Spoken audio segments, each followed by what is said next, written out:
The next player suiting up is an expert when it comes to the inner workings of the fixed operation game. And I hear he always shows up to the game with his battery fully charged. Please welcome James Holloway.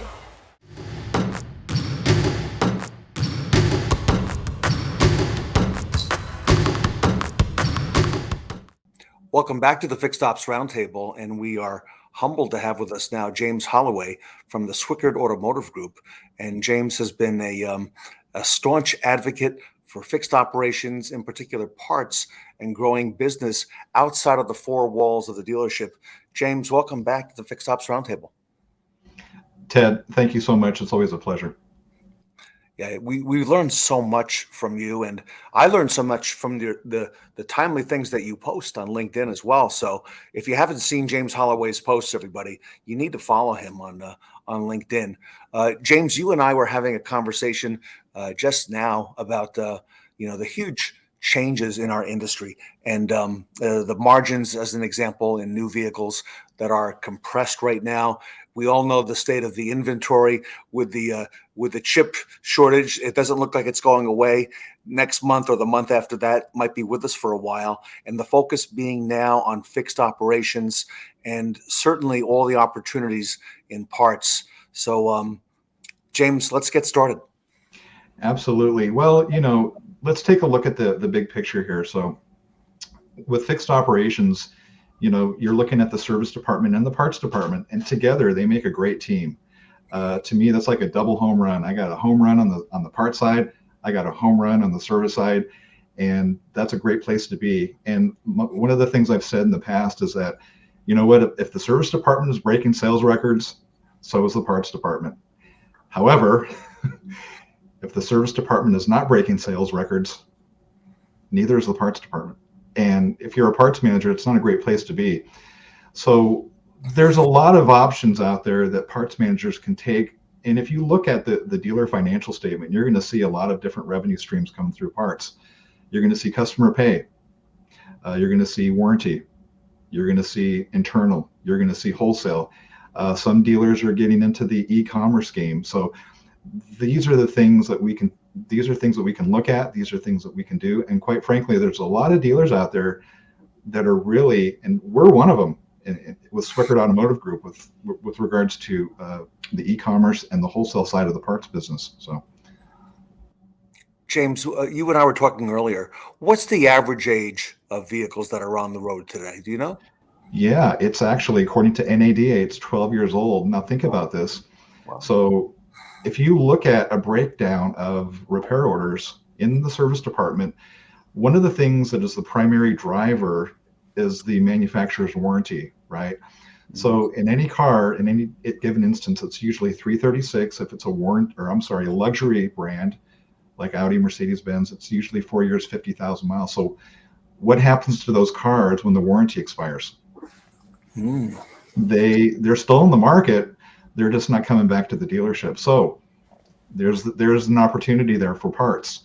If I'm the parts manager, or if I work with the parts manager, I simply say, we're going to follow that repair, whether it's across the street, across town, or across the country. Wow. And you know what?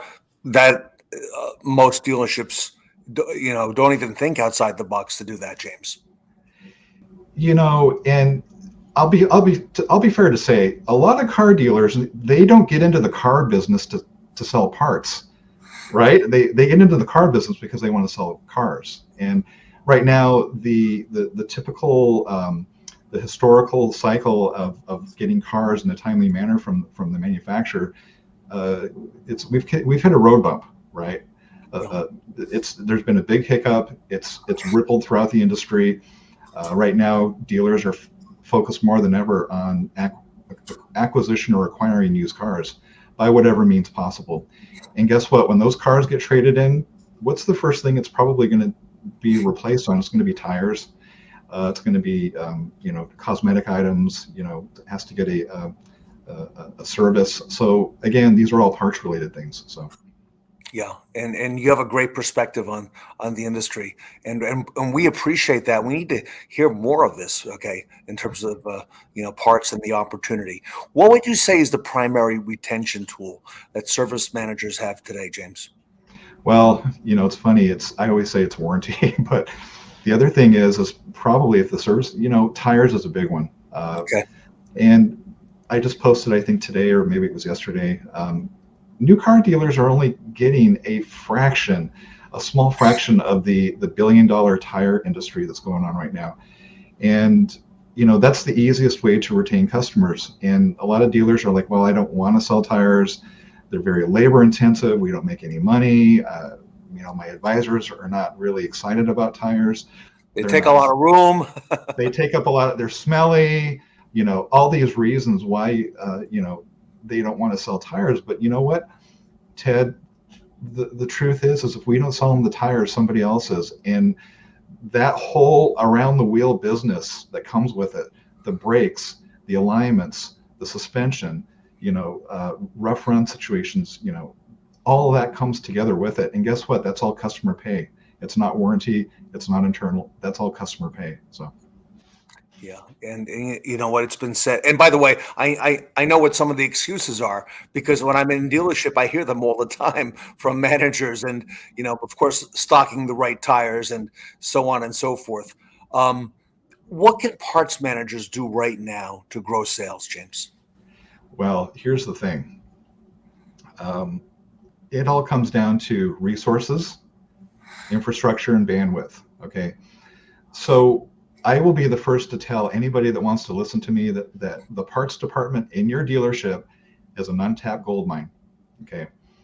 It does not exist only or solely to sell parts to cars that have repair orders written in the service drive.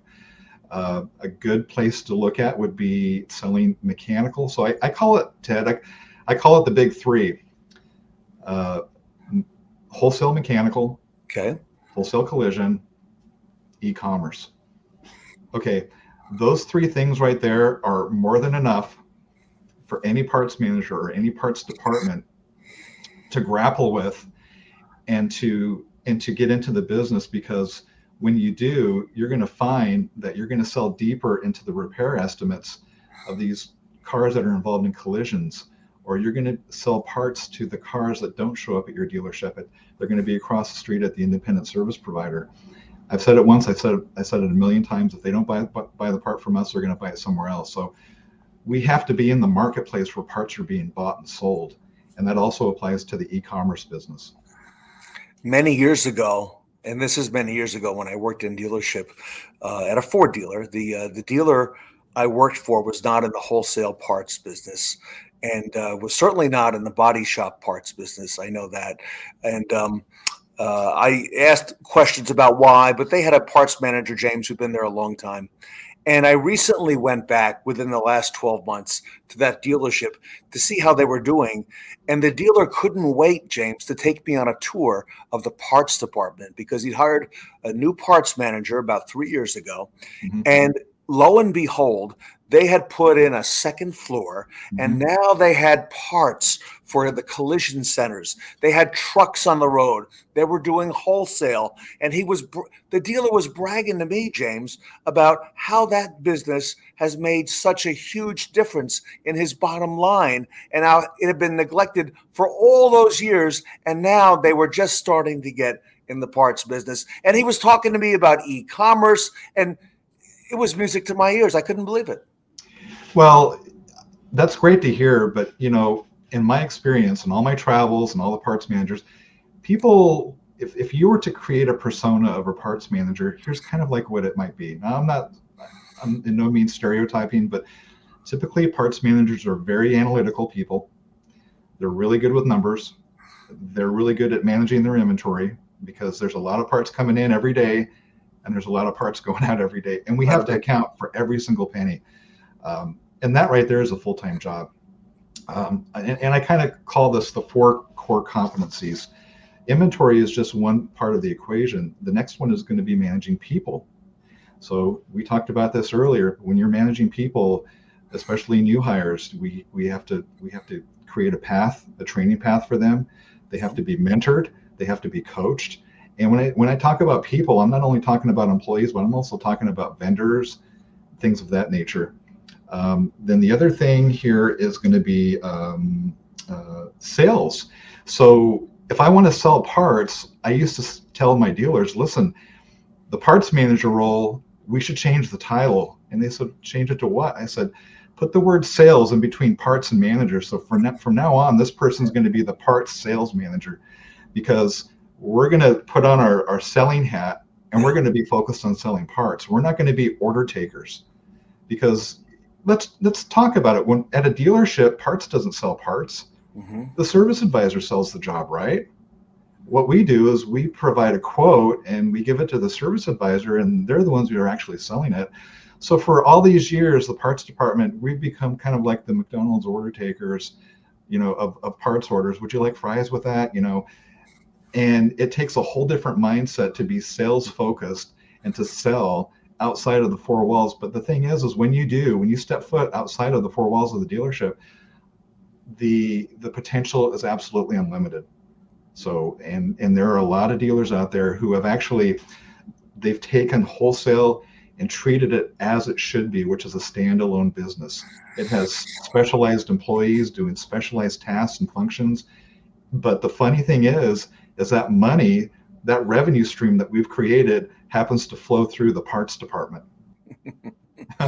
Now, James, you do this right now, okay? I mean, how much more can a parts manager sell, like you just said, outside of those four walls of the dealership? Just give us a little bit on that. In terms of selling, I mean, listen, it takes, I'm going to talk about wholesale here. It takes infrastructure. You got to have certain building blocks in place. But like I said earlier, you have to be in the marketplace and in the collision, and even in the mechanical repair world, you have to be, you have to have what we call parts procurement platforms, because the days of the shops calling the parts department for parts and availability on a part, those days are gone. Everything is all driven by software now. And a lot of times these shops can get that information on their own. And one of the things I've always noticed is the fact that there's always tons of inbound phone calls coming into the parts department, and we're answering the phones and we're giving the part numbers and we're giving the quotes, but nobody ever follows up on it. And so I tell the parts managers, like, I don't want you or your team to be used as a parts quoting system, right? Right. So they can go buy it somewhere else.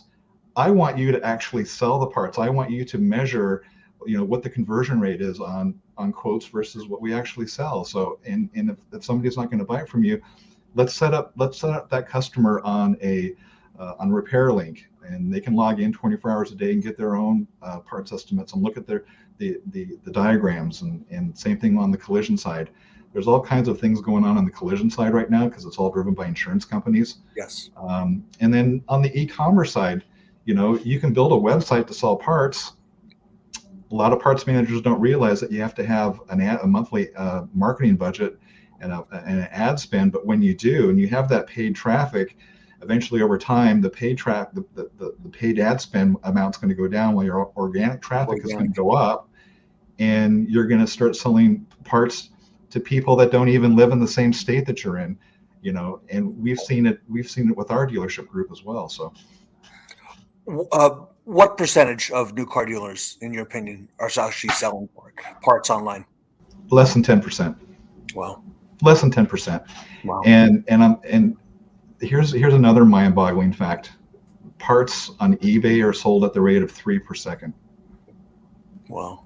That's, and so mind-boggling. That's a whole nother realm. That's a whole nother platform. We don't have time for it today, but I can talk about eBay because I used to sell on eBay, and I can tell you it works. And what I used it for when I was a parts director is to get rid of stuff that it was just going to get written off anyway. And trust me, it works.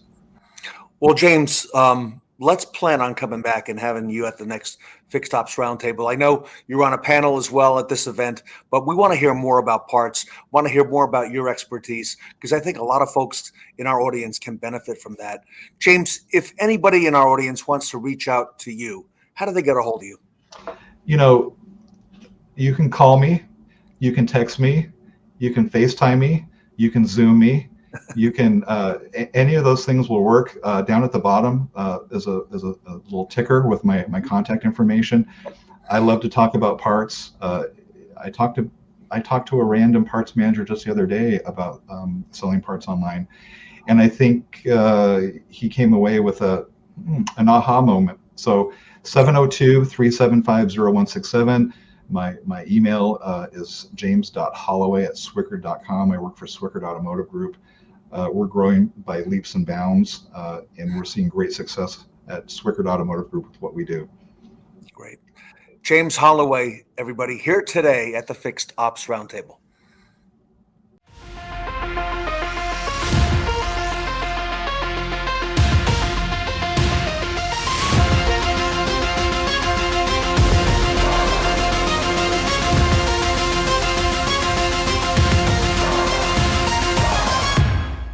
This evening brings many people together, fully aligned with one common mission and vision. The Light the Night event is an opportunity to celebrate survivors, to remember those who have been lost to cancer, and to recommit ourselves to the fight against cancer.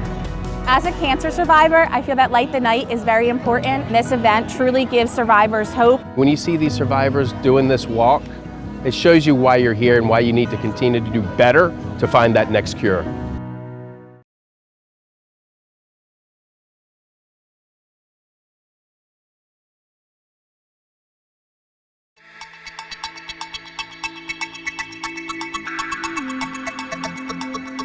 MKOS, everything fixed ops in one place. The first truly unified solution for fixed operations.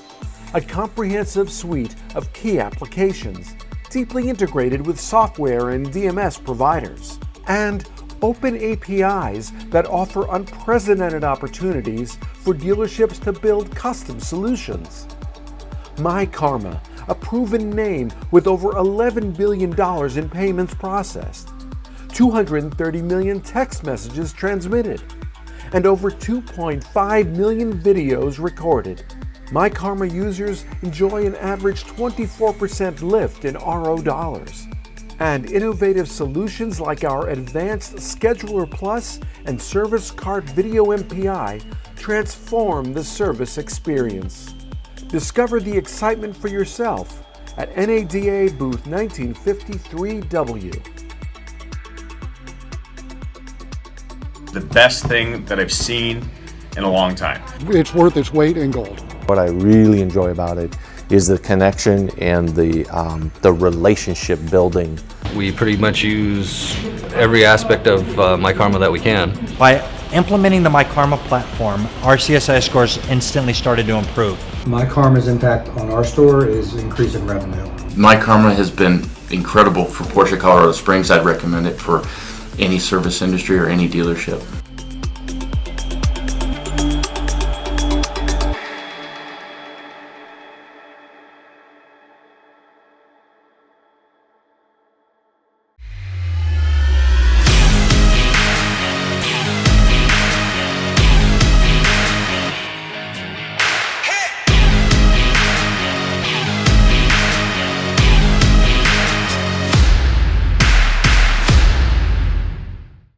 Now we've got a highly respected coach running to the court that has the crowd going wild. Please welcome Curtis DeGroote.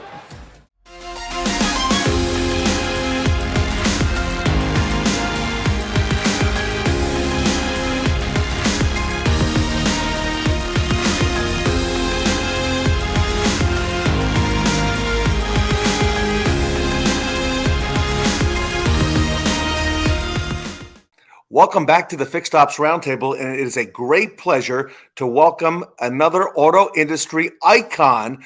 Curtis DeGroote of 3We Technologies is here with us. Curtis, welcome to the Fixed Ops Roundtable.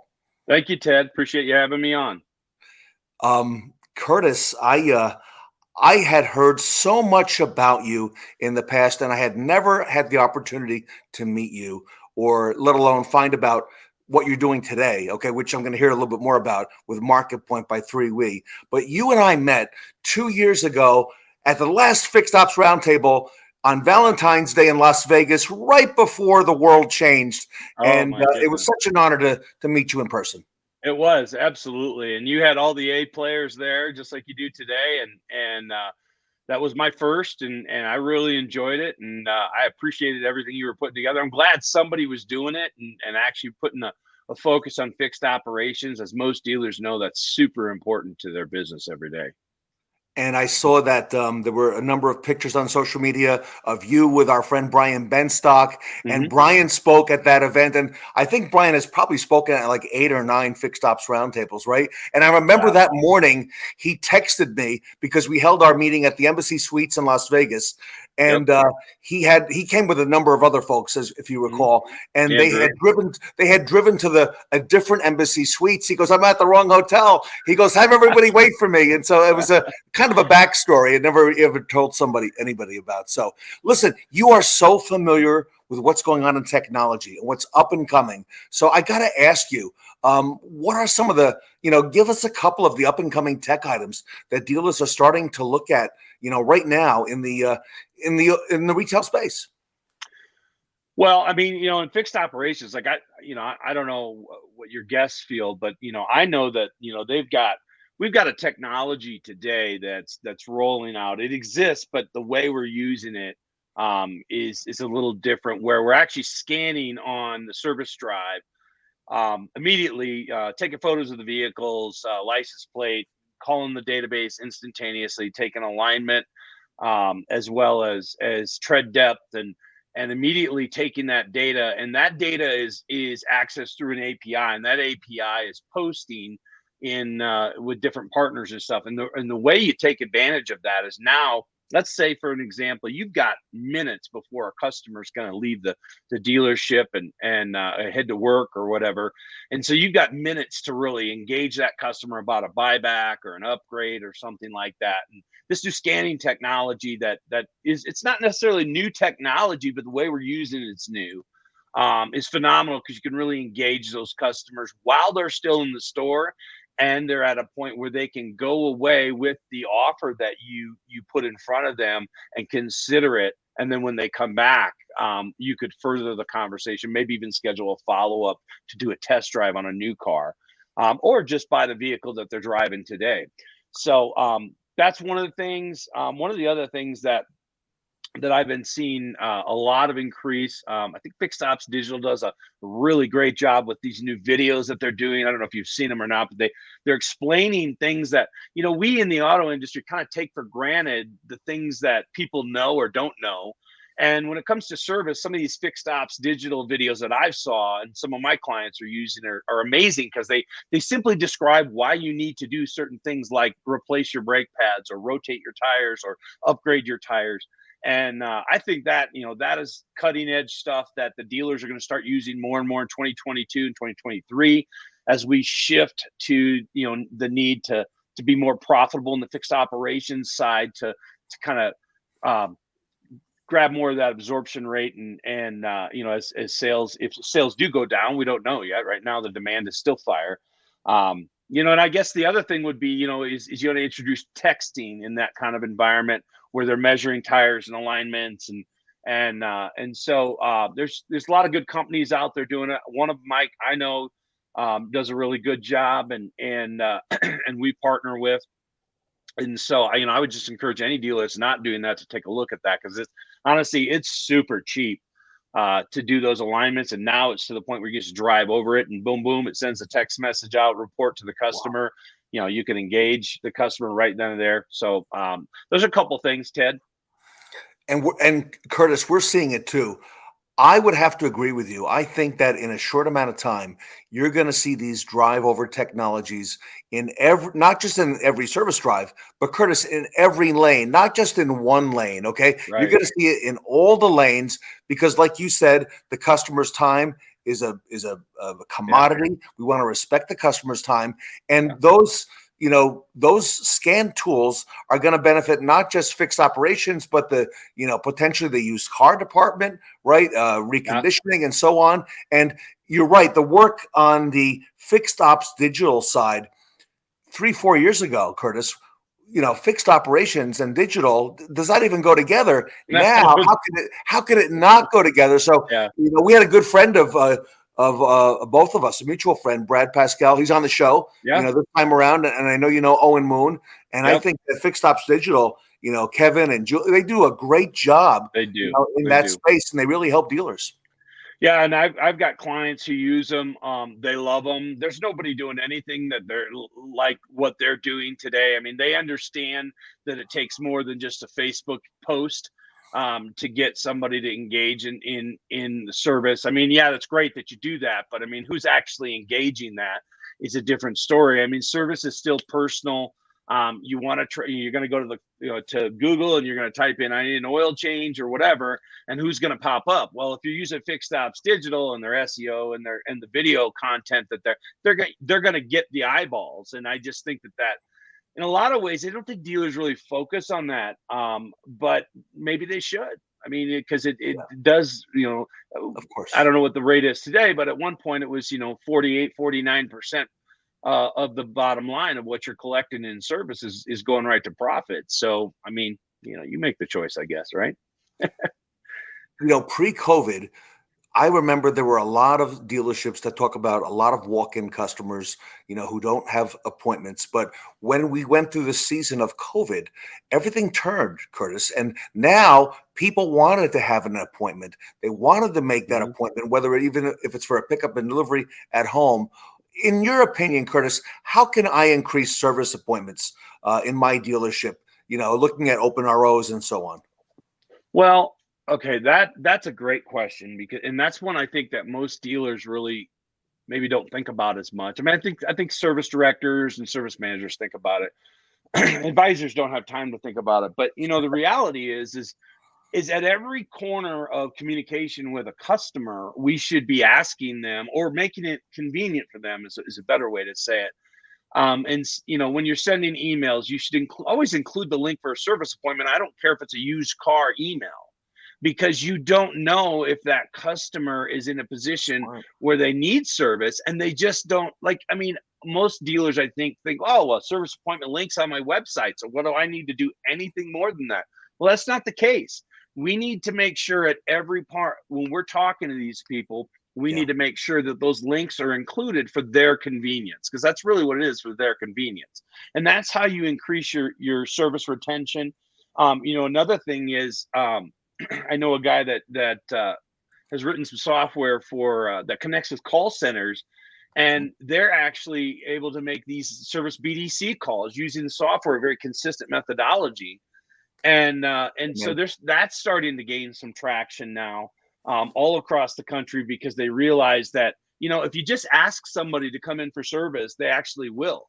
And it's one of those things most people forget about it, So, and then, I guess the only one recommendation I would say is, I don't know who would do, if it's a service advisor or the service manager, but when you get a list of those first time service customers, customer buys a car, and they're supposed to come in for their first service, that is the absolute gold mine right there. Because if you can get them in for that first service, then you're locking in the experience, the white glove. I mean, Brad Mugg, Honda downtown LA, he'll talk about that. I saw him at another conference talking about it, where, give them a bottle of water, give them, a small little package, welcome to service and all that stuff. They remember those things. But you've got to make the calls and that first service appointment. If you miss that one, man, it's tough to get it back. And I think that ties into the fact that, the advantage that retail dealers have, Curtis, is that we've got a relationship with the customer, right? And, the Carvanas and a lot of those disruptors who are not retail dealerships, don't have that advantage. I also hear a new phrase in the last 6 months to 9 months about life cycle marketing. And tell us, how does that help service in particular in fixed ops? So, I've got a fair amount of experience in this particular vertical, and life cycle marketing, for the people that don't understand life cycle marketing, is, when you've got birthday, you've got anniversary, you've got extended warranty factor, warranty expiration, you've got quarterly sales referral, you've got upgrade loan, upgrade lease, then you've got service conversion, and you got service buyback. Those are just kind of the categories that exist right now, and more are coming. But those are all what I call the intersection of opportunity for the dealer to send out a valid message, communicate with their customers in a timely fashion. So we like to say, you know, birthdays are done once a year, right? Sales anniversary years 1 through 10, those are done once a year. And so then you've got sales referral every single quarter. So now you've got all these different communications going on. So customers getting basically 6 the first year, 6 the second year, and then they get into into the second year where they start qualifying for upgrades. Now you're talking about, oh, now we've got, you know, they're getting a monthly upgrade as an example, as a bank statement coming out to them every month. Plus they're getting the birthday, plus they're getting the referrals. Now the factory warranty. So all those touches intersect because all of them have the links for all your fixed operations embedded right in there. Of course, you can always track them through Google Analytics. But the point is that intersection between, you never hear a customer say, or you rarely hear it, and actually I learned this working with SET years ago, is the SET was the #1 dealer group, and Toyota, out of all the Toyota stores, the 163 dealerships we dealt with were #1. And they were #1 because they literally communicated to their customers all the time for everything. And this is the same scenario with life cycle marketing. As you get into those now those are sales communications as an example. Now you get into the service side of the communications where you've got service, you know, service appointments. Hey, we've got this time free. Can you make it in? Can you schedule an appointment? Then you've got, you know, the follow-ups with the owner's manual based service recommendations for coming in for appointments and loss. I mean, there's a myriad of different communications and life cycle management that you can bring to the surface. And you'll never hear a customer say, I don't shop at that dealership anymore because he communicated or she communicated with me too much. It's always the opposite. It's always, they never contacted me after I bought a car. Right. Yeah. That's and I'm sure I know I still say that today, and I'm sure you have as well. Okay, what is Curtis DeGroote working on? Because I know you got some stuff, some big stuff, Curtis, coming up, and I don't want to give away the whole store, but you know, what do you got coming up? You know, pretty soon, very shortly for dealers. Well, I appreciate it, Ted. You know, one of the things, and since this is fixed operations, I won't talk about the used car leasing integration I'm doing and the service drive integration. I guess I could talk about that to instantly be able to buy a car from the mobile app. But you know, we've got some pretty big plans. One of the things that I think is cool is we're able to identify those people landing on the dealership's webpage. And if I can identify somebody, you know, looking for a service coupon or even looking for a car, and now I can send out a offer to that customer after the fact, including both loan and lease, as well as fixed operations coupons, and then build them a portal and allow them to interact. You know, that's where life cycle marketing and the things that I'm doing and kind of intersect, because you know, from a technology perspective, there's no greater time than right now in our industry to be alive. And thank God we don't have to wear, you know, masks and stuff at NADA this year. Everybody's excited about that, and so let's keep it going. Let's help each other. Let's reach out and integrate with each other if it makes sense. And as an industry, for the consumer's best interest, the dealer's best interest on the vendor side, I think we can make a huge impact on overall things. And you know, don't worry about the Carvanas and the Vrooms and those, because they're failing on their own accords because they can't even figure out how to title a vehicle. And so, you know, we'll you know, I've always been a dealer guy. You know, I mean, I just have been, you know, for 25 years now, and so you know, we have a story here in Colorado. And I'll end with this. So and listen, I'm Tesla's great. I think, you know, a lot of dealers, you know, like Tesla, some don't. But here in Colorado, we had a person in the mountains and their Tesla broke down, and they had to call the Ford dealer to come tow their car back to Denver. And the reason why is because if Tesla did it, it was $1,000, and if the local dealer did it, he did it for $325. That ought to tell you enough about why the dealer body is so important in our industry. And I know many in our audience, Curtis, know you. They've worked with you in the past. Folks, if you want to reach out to Curtis DeGroote and connect with him. Curtis, what's the best way for people, our attendees, to reach out to you? Well, they can email me or they can text me. Either one is fine. It's on the ticker, but I'll also say it. My cell phone is 319-504-2002. And you can text me, you can call me, leave me a message because I probably won't answer. But and then you can email me at curtis@3wetech.com. And of course, I'll get back to you as soon as I'm available. Curtis, a great honor. Thank you so much for being here. Likewise, Ted. Thank you for having me. I appreciate it. Hey, I look forward to seeing more of you, and I know our audience does as well. Everybody, Curtis DeGroote here today at the Fixed Ops Roundtable.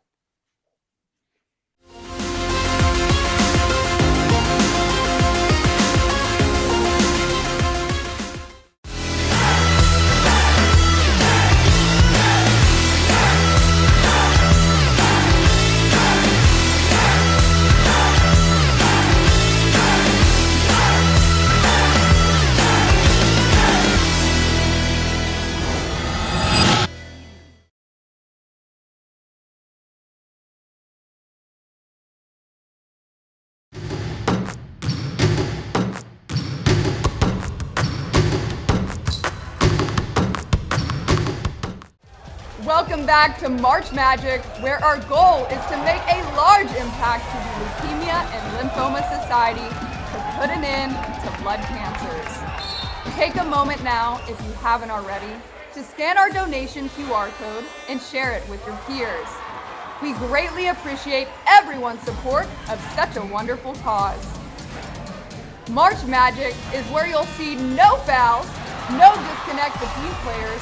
Only MVPs are in this arena today, and the next team will be calling the game-winning plays. Please welcome Connect the Disconnect panel.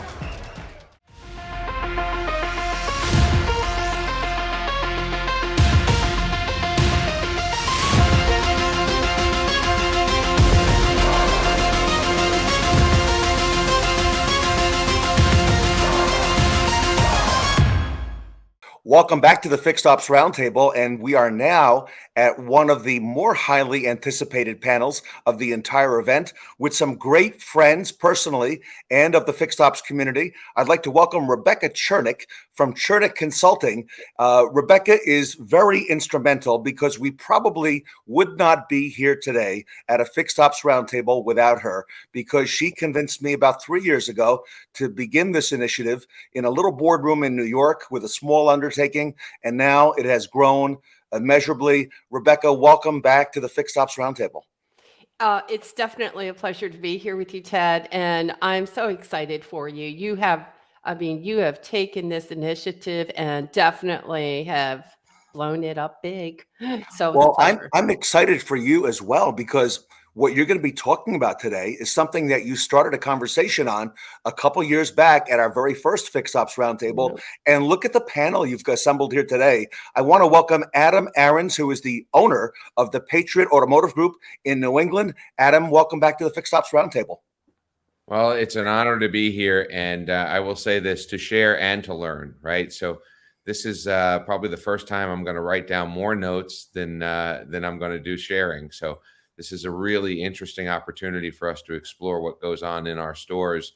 But I learned a lot in preparing for this. Well, Adam, you have been very instrumental in so many of these events, and I would never have met you without Rebecca, because she brought you to an early event in July of 2019. But I have to tell this, everybody, we are in the midst of this huge fundraiser these last couple months and at today's event for the Leukemia and Lymphoma Society. And as you all recall, Tom Dahl, the president and CEO of Subaru, spoke at our last event.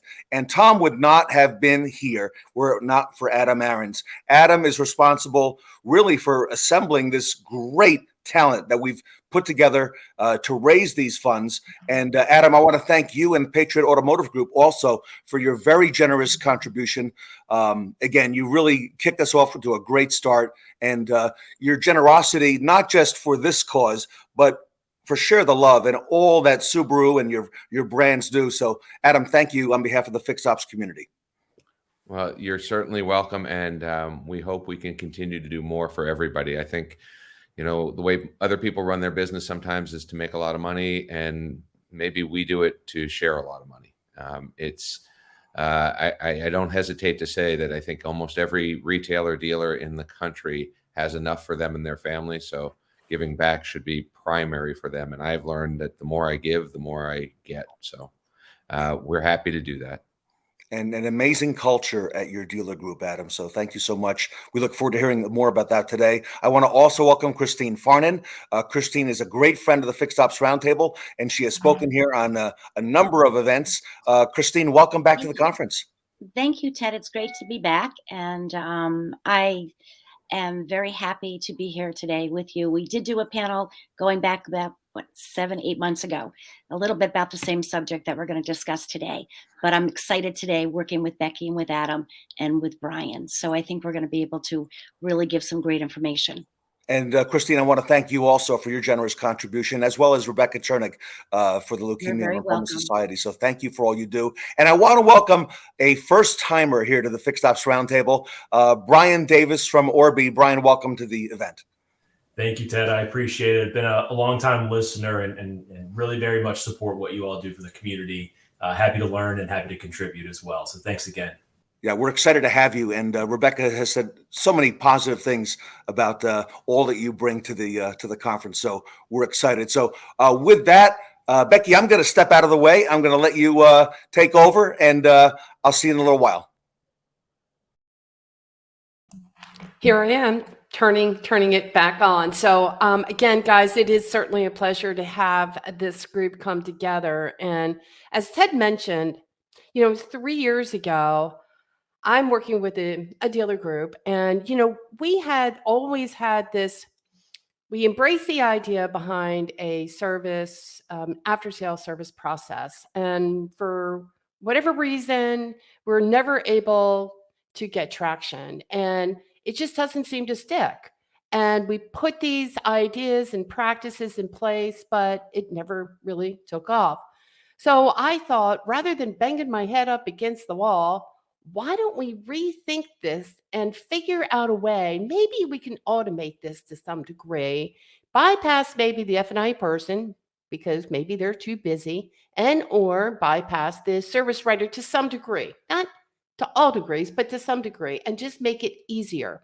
So I contacted a tech provider, and wouldn't you know it, Joe, he was working, Tech Assured, he was working on this, and he actually created more of a follow-up process. And what he did was we had the ability to email that customer after sale, but with a link that went back to the dealership's website, back on the back page.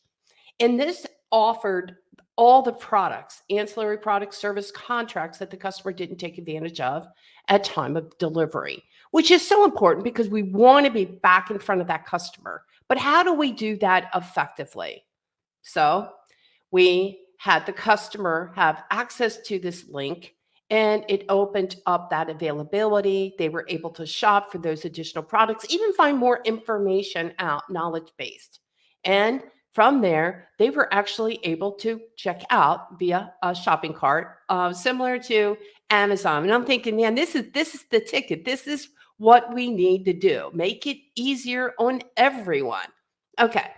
So then it wasn't shortly afterwards, I made up with Steve Apicella. And unfortunately, Steve cannot be here today, but he had created, or he had been working on this app solution.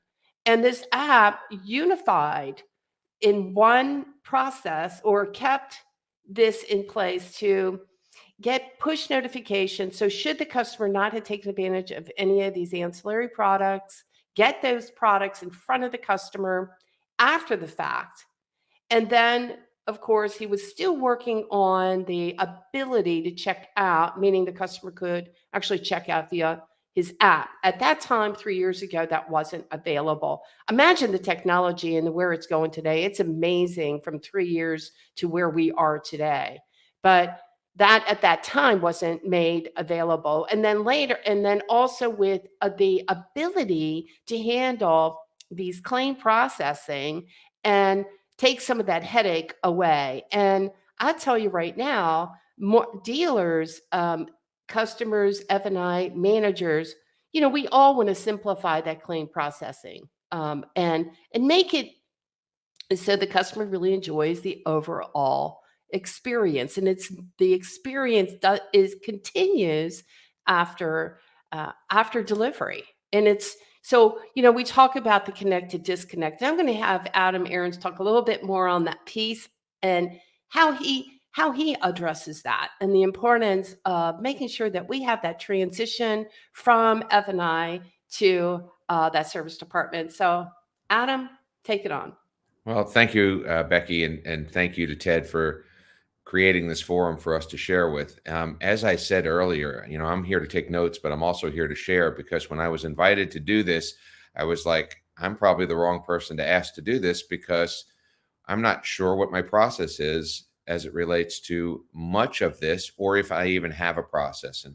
And in my notes, I started with the 4 Ps that I always write down, which is people, pay plan, process, and product, right? And how to pull these things together. So I asked service manager in one of my stores and then another one to let me have lunch with the service advisors, and that the service BDC and the quick service would handle the drive for lunch, where I was going to ask them where the disconnect is and whether there is a disconnect, right?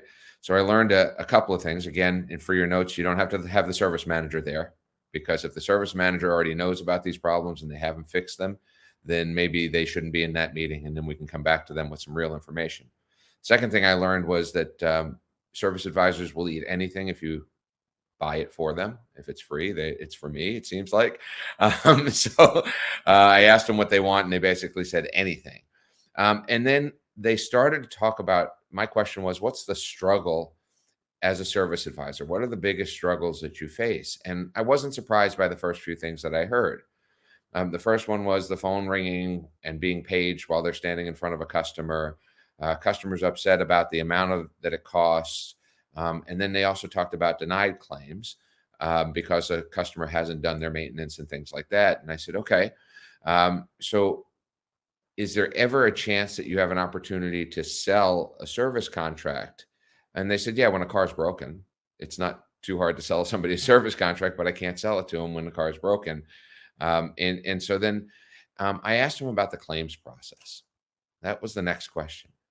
And they said, with our products, not a disaster. With anybody else's product, a complete disaster. So we came up with a solution, and I'm going to run this by you guys, and maybe you guys can use it.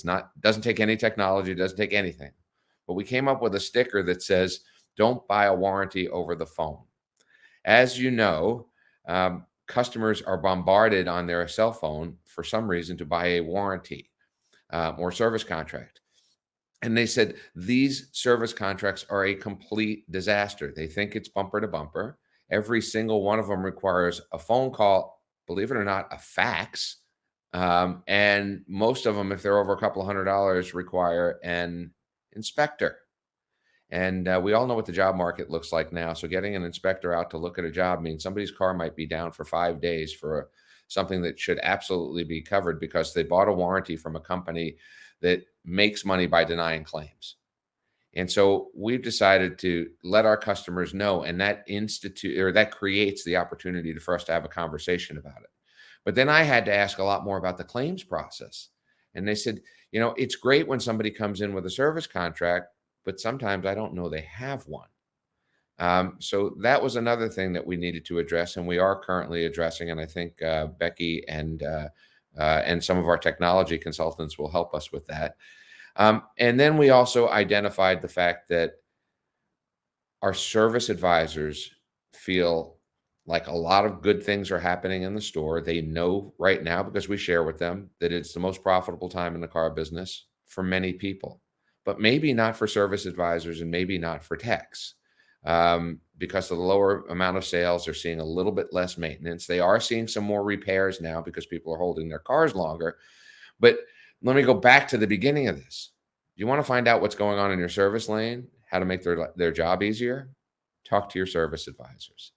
And just have a nice casual luncheon. And by the way, I don't mean to point the finger at people like me, but 90% of the people that run car dealerships didn't come through the service department as their primary entry.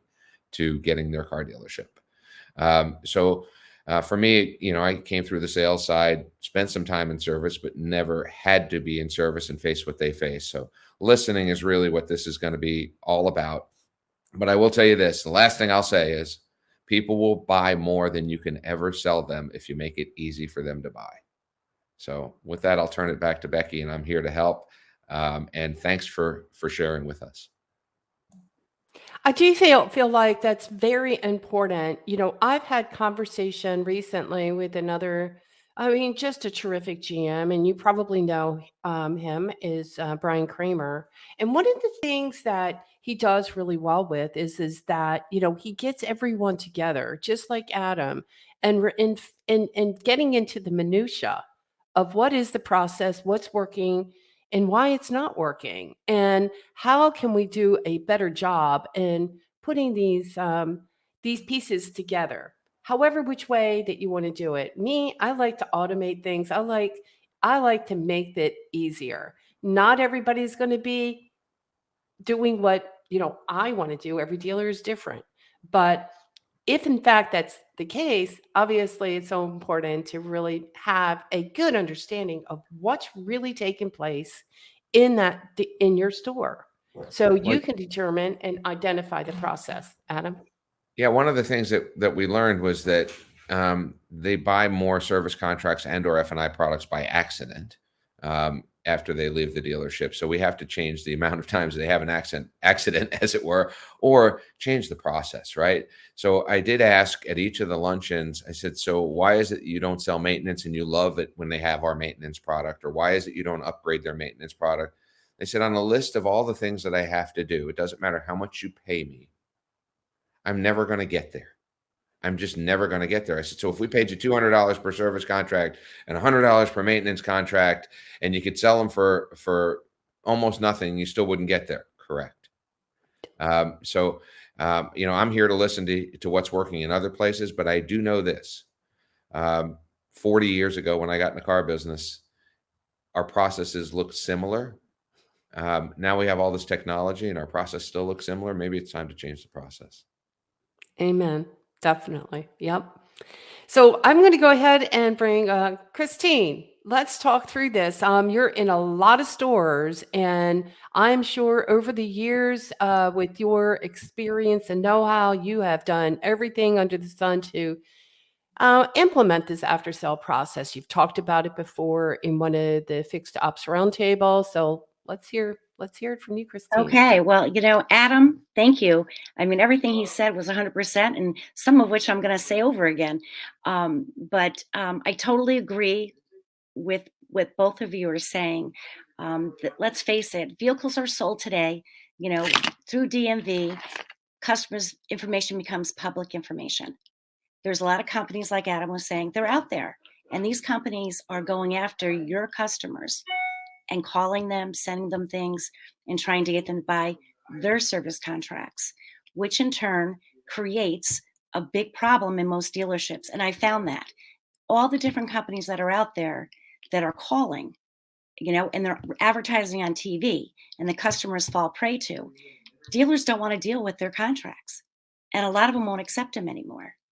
So we found that has created also a big problem for dealers, but by dealers not presenting in the service drive, to their customers or having a strong process, it also gives the customer, they have enormous opportunities. That's why a lot of them sell maintenance, because they want to retain their customers. They want to have customer retention. So it's really, really important that I think the dealers do come up with some sort of program, whether it's digital, whether it's through their websites or doing the face-to-face in contact with their customers. I think they need to have something like that in place.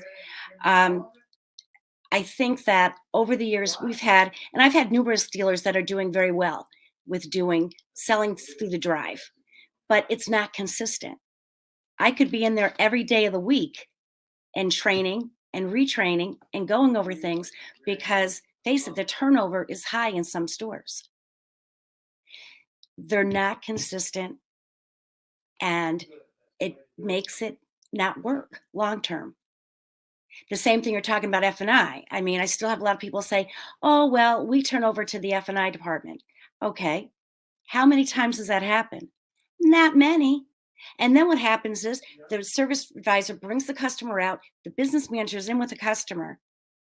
Then what does he do?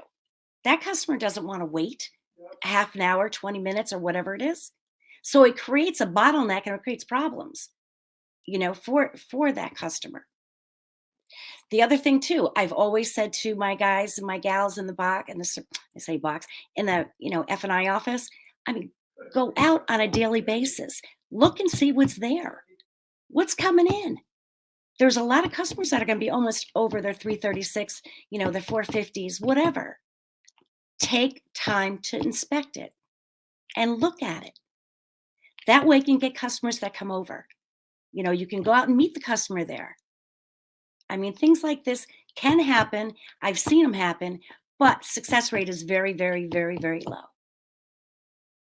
And overall, once again, without a process, a proven process, like I have instituted for many years in my stores and done the follow-up on, they really don't seem to get anywhere. But I need the dealer on my end to back me up and make people accountable for what they're doing. And that seems to be where the whole thing kind of just goes. And we don't seem to have that.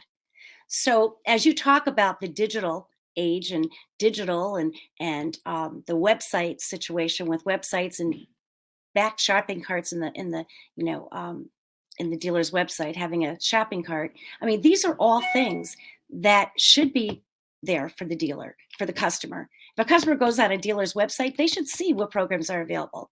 If you go back and you go through all your competitors, you're going to find that a lot of them don't have that. And you're going to find that a lot of them just strictly have OEM websites.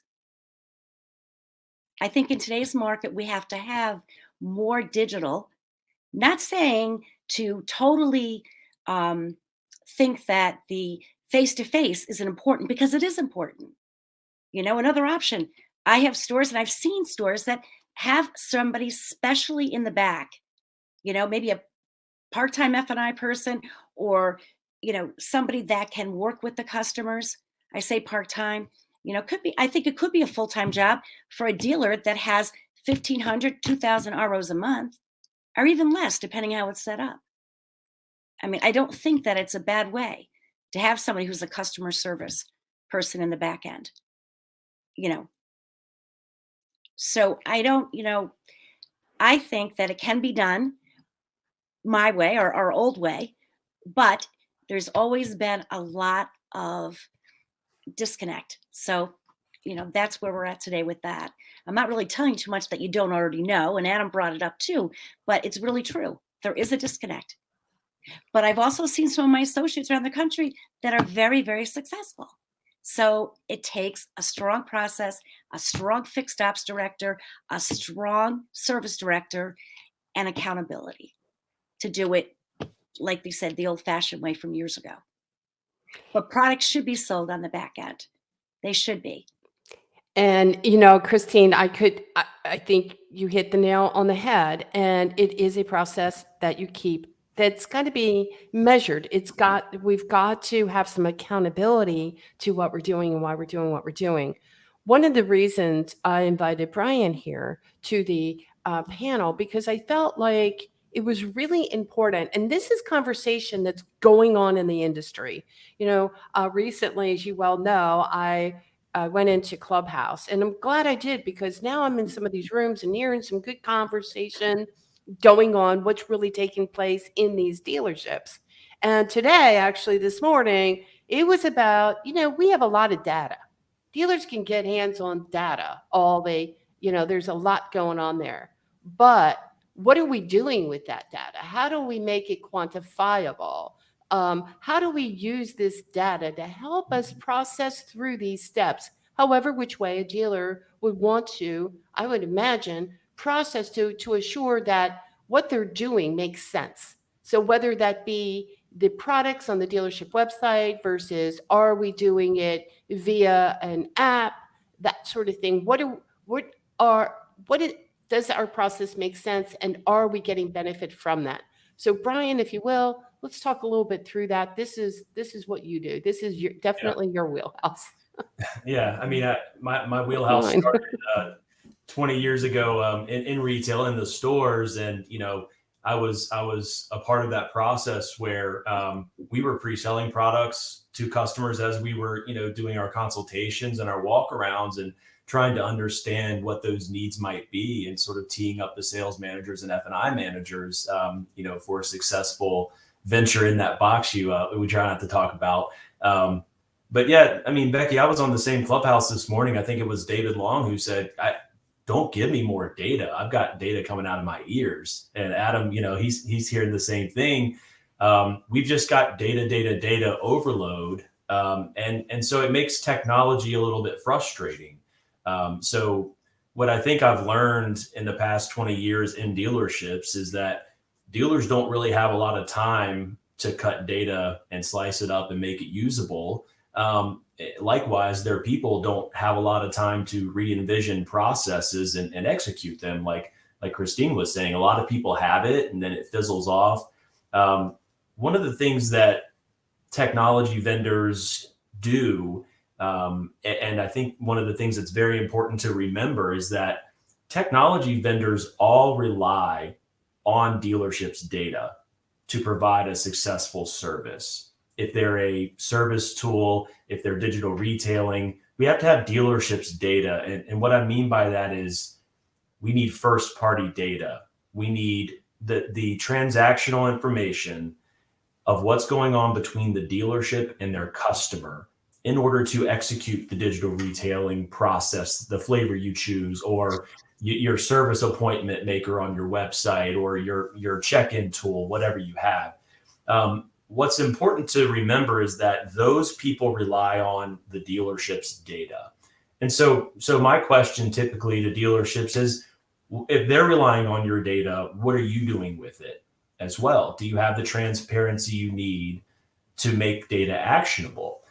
So I think it's really important within this framework of service contracts and continuing to protect customers and serve them well as our community dealerships, is there's a lot of opportunity throughout the buying process, the shopping process, the discovery and information gathering process before someone ever buys a car, where we could be introducing products, where we could talk about protection options. Traditionally with a new car, right, people are going to get an option to buy extended service contracts and used cars as well. And at this point in time, there are opportunities to show new car shoppers who are out there and maybe aren't finding what they want, why a used car would be a good option for them with the addition of protection.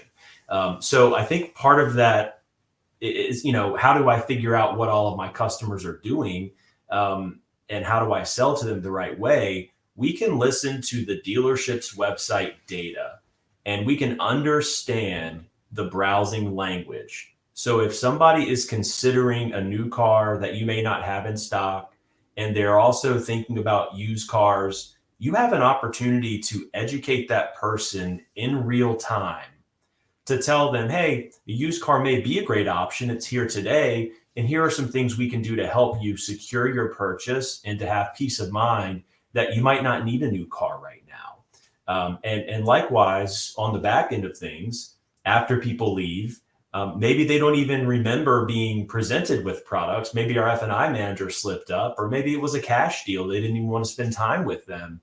After they've left the dealership, you have a short period of time, 30, 60, 90 days, that's absolutely critical to protect that customer before they go and buy that service contract over the phone, like Adam was trying to tell his folks not to. You may not even see that person in the service drive in time to alleviate that concern. So likewise, by understanding where people are digitally, they've purchased, are they revisiting the website looking for more information?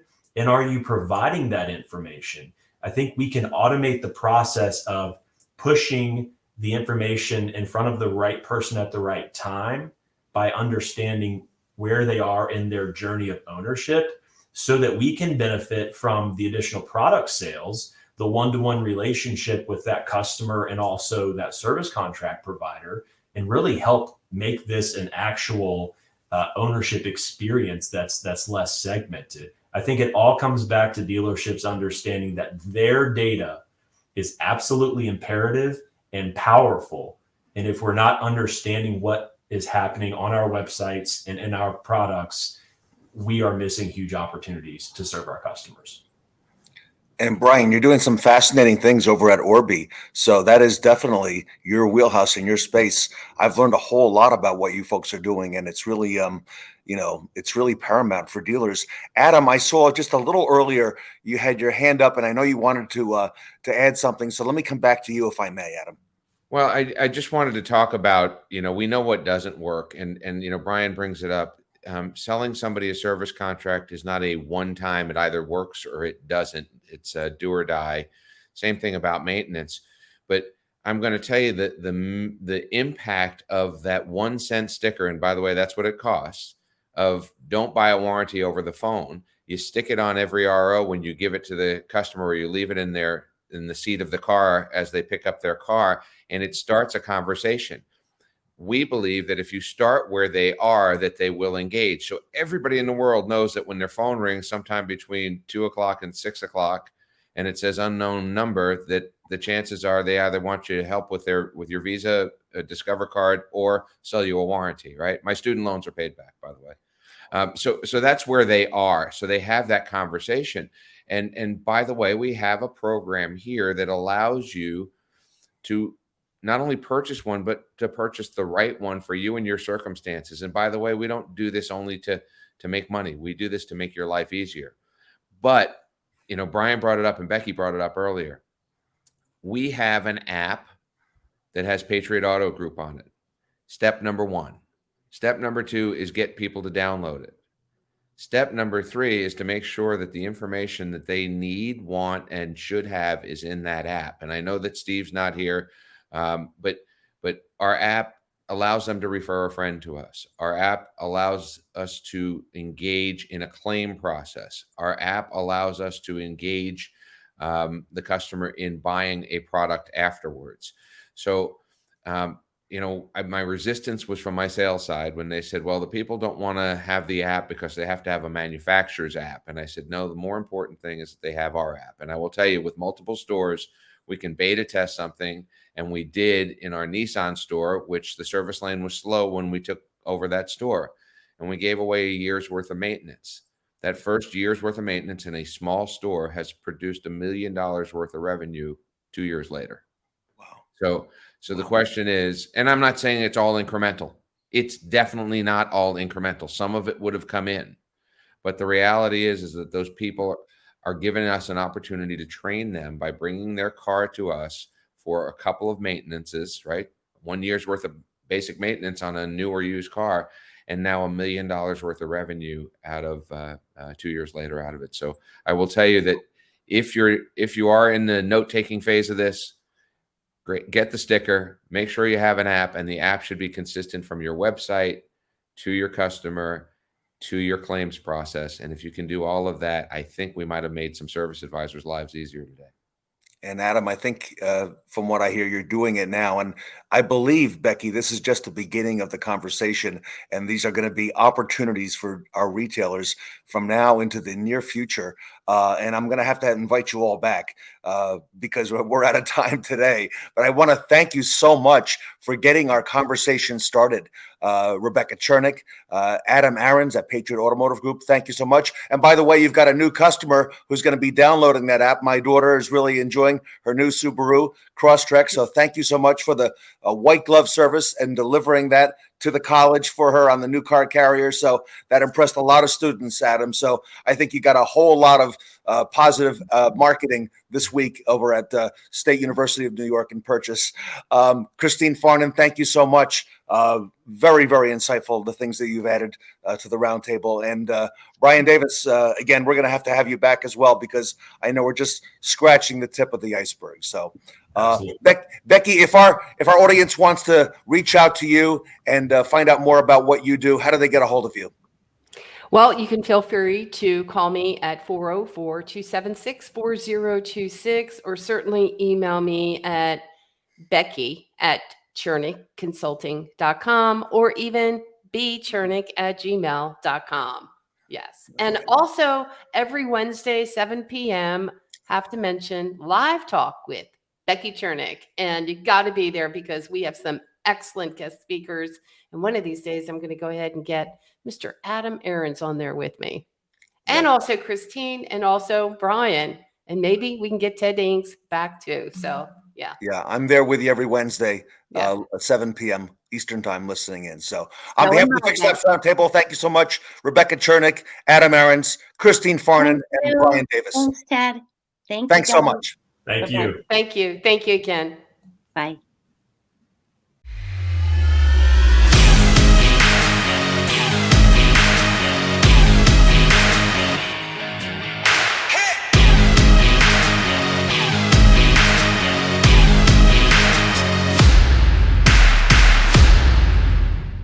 This evening brings many people together, fully aligned with one common mission and vision. The Light the Night event is an opportunity to celebrate survivors, to remember those who have been lost to cancer, and to recommit ourselves to the fight against cancer. As a cancer survivor, I feel that Light the Night is very important. This event truly gives survivors hope. When you see these survivors doing this walk, it shows you why you're here and why you need to continue to do better to find that next cure.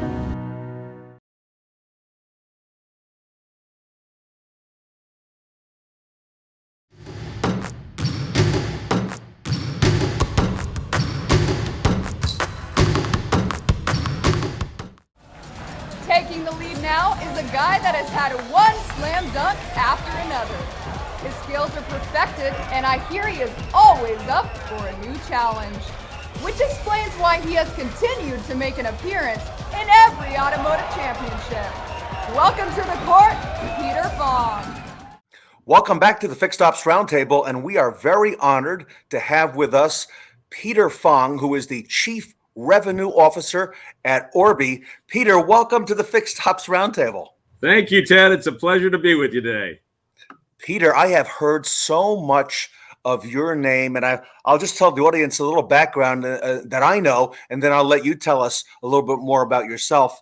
There was a post on LinkedIn a while back, and you had written something in a comment, and Tom Dahl, our good friend from Subaru, the CEO and president, made a sub-comment under what Peter Fong had to say, and he called you out and said, "Peter, how are you?" And I'm like, wow, Tom Dahl doesn't normally do that. This Peter Fong must be pretty amazing for Tom to go ahead and mention him. So that's when you and I struck up a conversation, and you just have an amazing background.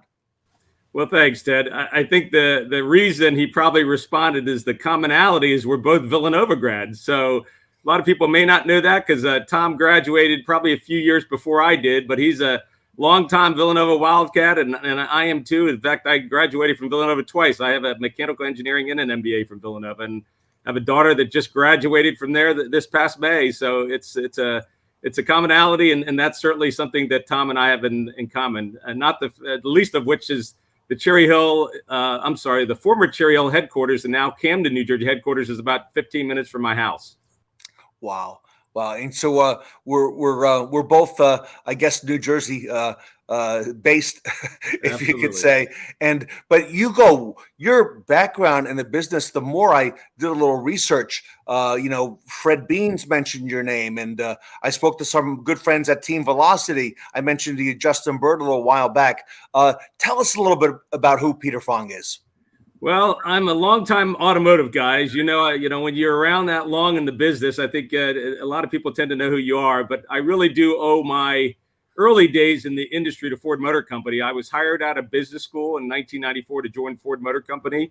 I was brought into what they called at the time the Marketing Leadership Program, and it was a program designed by a gentleman by the name of Bob Rui, who wanted to build a bench of marketers within the organization that could potentially take high-level positions at Ford.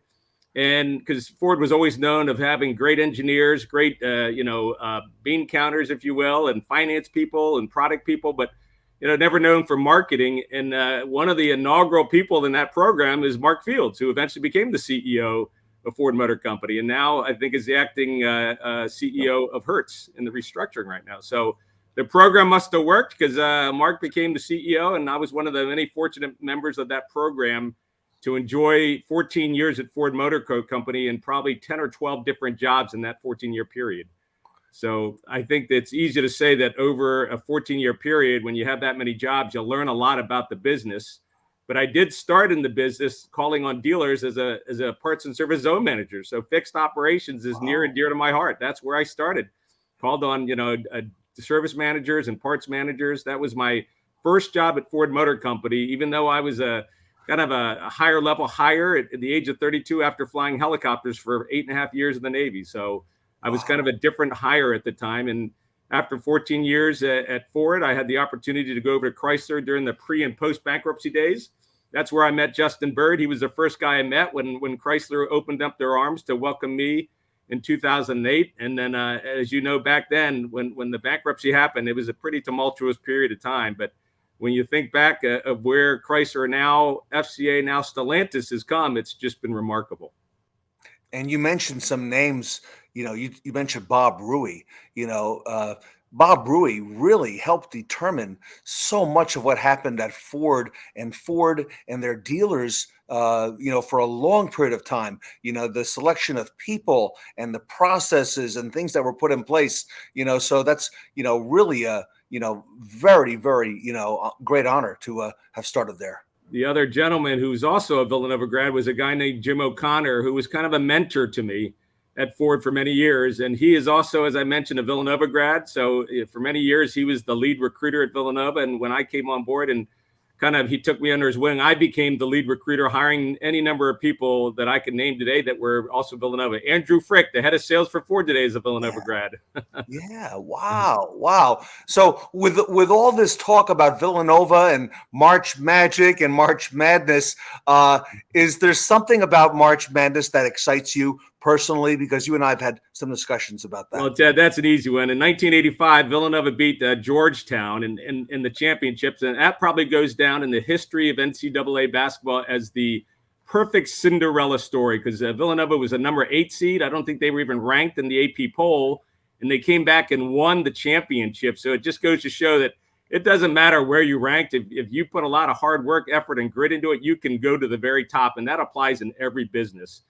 And March Madness is great because, even today, the last time I looked, the top 3 teams, Auburn, I think it's Auburn, Gonzaga, and Purdue, none of them have a perfect record. So it just goes to show that it doesn't matter, what kind of talent you have. March Madness allows the hardest working team with the strongest focus to come back and win the whole tournament if that's what they want to do.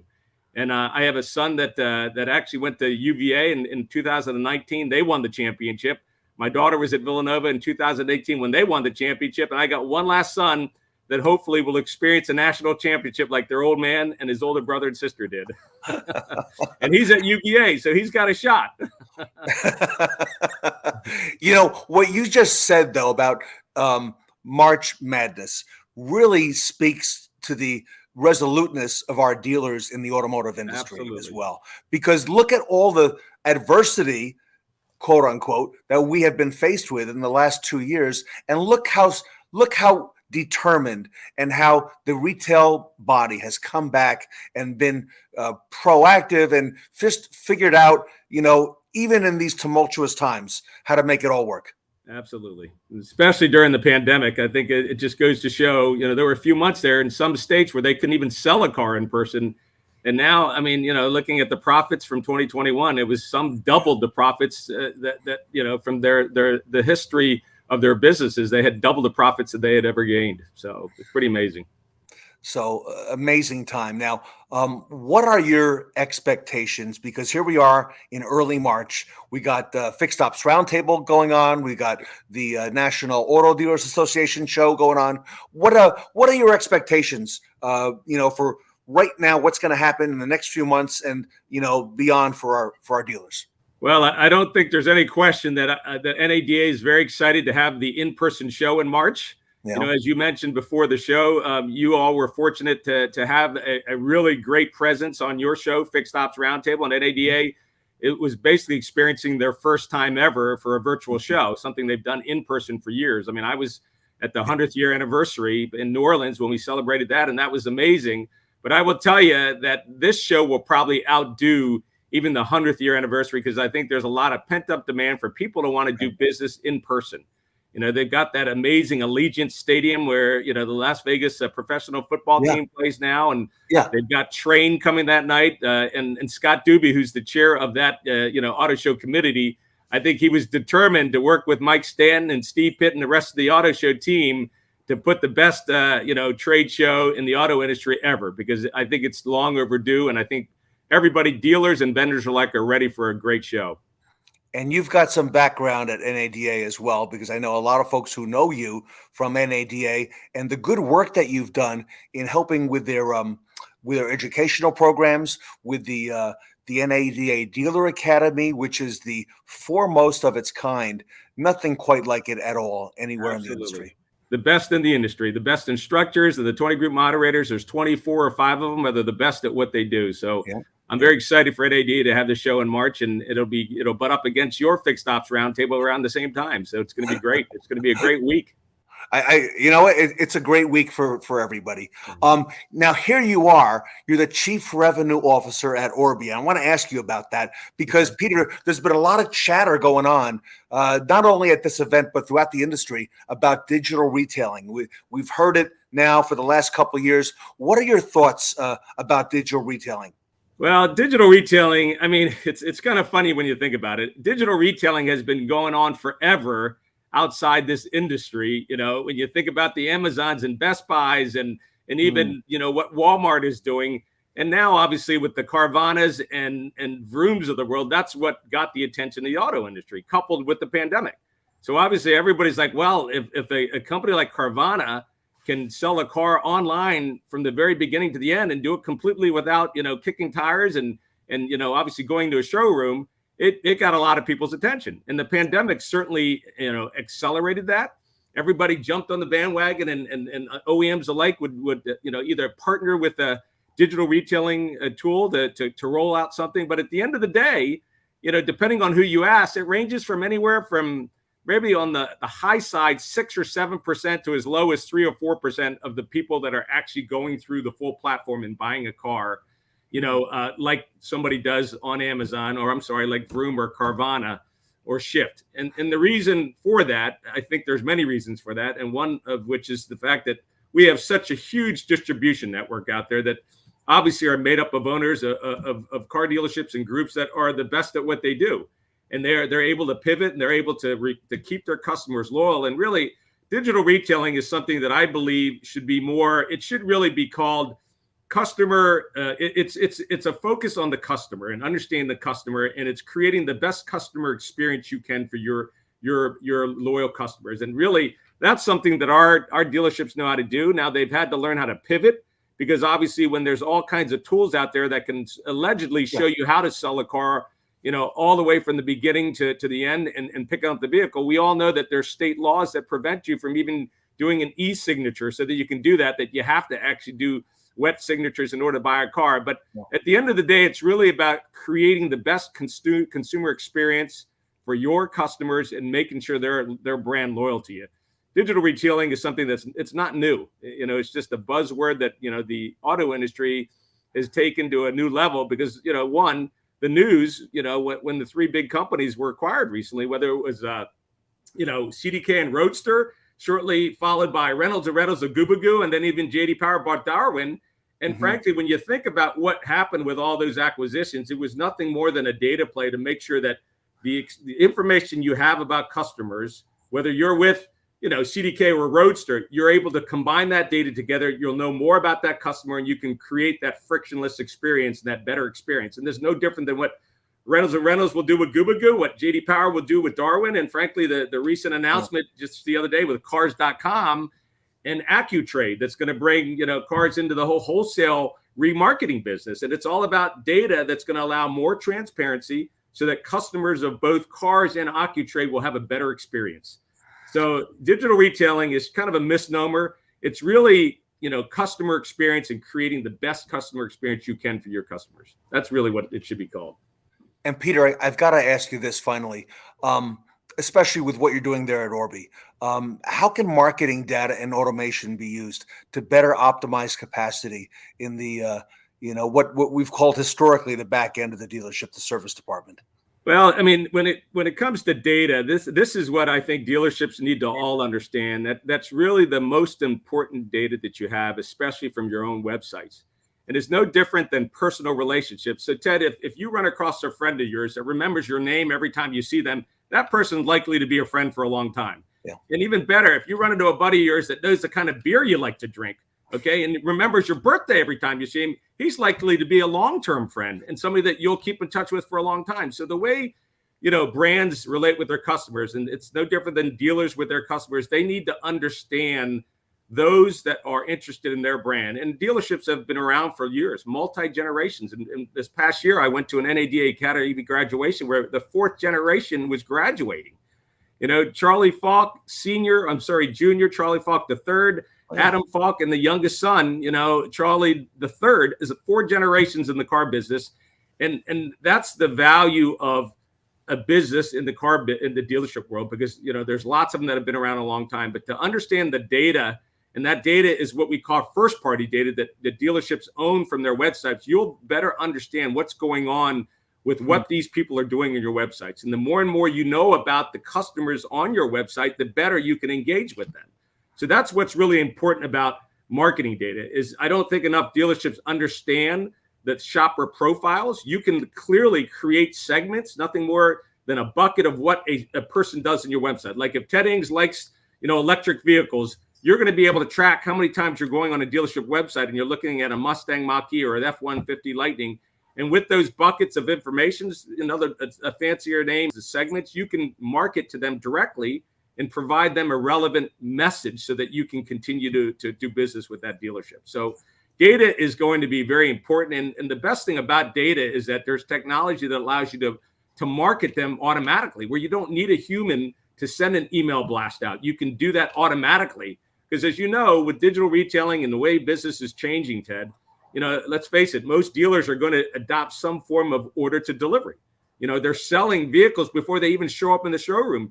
The OEMs have recognized that they don't need to have all this brick and mortar, and not so much brick and mortar. They don't need all this inventory to sell a car. And the pandemic and the chip shortage has proven that. And on the fixed op side, there's many ways that you can actually use data to market to the fixed op customer. And I'll give you one example, Ted. Everybody I talk to is saying their capacity is maxed out, even to get an oil change done for somebody. Okay. So you're able to capture on a dealership's website how many times a customer is going in to try to schedule, an oil change. And when you set up your website, something fundamental is that you need to stage your website just like you stage a house to sell. Think about when you stage a house. I've got a neighbor across the street, beautiful old home that's been around since the 1800s. And he's had it on the market for the longest time. And he never staged it. He thought somebody would just come around and buy the house empty, even though, it was a beautiful home. Well, guess what? You need to stage the home so that people can envision themselves being in it. And one of the things my wife actually recommended to him was like, you need to set up these extra bedrooms that you have, because there's like 10 rooms in this 4,000, 5,000 square foot house. And guess what? Everybody's working from home. So she said, why don't you stage a couple of home offices, maybe a nursery with an expecting mother that has a child coming along, and create what you can obviously envision somebody seeing themselves doing in that house. And it's no different than a website. You need to stage your website so somebody can see themselves, obviously, potentially signing up for service on another day when they're not able to make it. You can automate marketing messages to them so that maybe they come on a day when it's less crowded for the dealership, and you can offer them a discount on a lube oil change. My point is that there's so much data that a dealership can collect on a dealership's website, and you can bucket those activities. You can personalize the message so that that person you're doing business with is somebody that's going to want to do business with you long term. That's the simplest way that I can put it. And Peter, I know that you're doing this right now at Orbi. If our audience, our dealers, our managers, our fixed ops directors want to reach out to you and learn more, or just connect with you, Peter, what's the best way for people to get a hold of you? Well, you've got my cell phone right there on the bottom ticking along, so you can certainly call me. My email address is there, and I'm pretty active on LinkedIn, so you can DM me on LinkedIn. So it's easy to get hold of me. My cell phone is open to the world.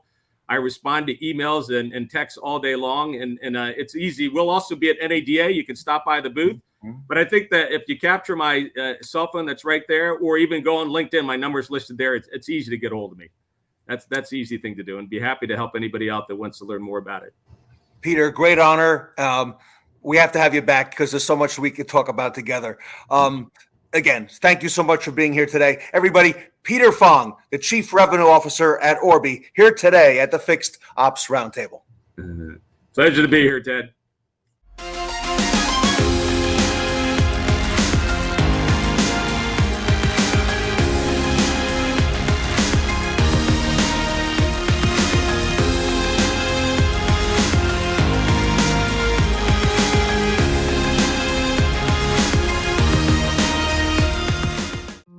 Everybody wants to be part of a bigger story. And to see something like this in such a big industry is a big accomplishment. When I heard about Rapid Recon, I was like, man, that's ahead of its time. Rapid Recon is the one software that unifies all the departments. You're going to go from chaos to organization. The whole idea is to take 15 days average to get these cars ready to sell and take it down to 3 to 5. It's live. You can log into Rapid Recon and see exactly where you are. We're processing 2,500 cars a month. You need technology to make it more profitable. And we know the pains that dealers are going through because we've lived it. We get so much praise for our customer service, and it's because we genuinely care. If you want to be as efficient as you possibly can, you absolutely should have Rapid Recon as your system. We're changing this industry in a way that it's needed to change for a long time.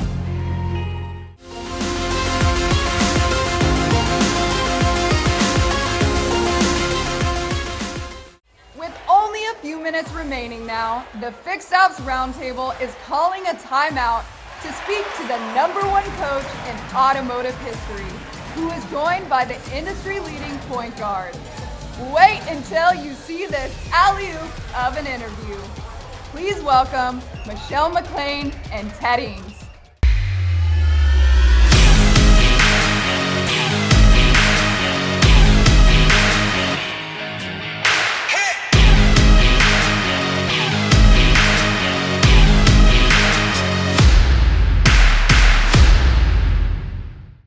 Happy March, Magic Champions. What an amazing, amazing day we have had so far today. We are so excited that you guys are here with us for this incredible event. Let's talk about some of these incredible speakers that we've had today. Guys, I am so excited to be a part of this event. Every single one, they keep getting bigger and bigger and bigger. And today I am so truly honored because I want to bring you my very dear friend and the amazing mind behind the Fixed Ops Roundtable, Mr. Ted Ings. He has become such a dear friend and client of mine.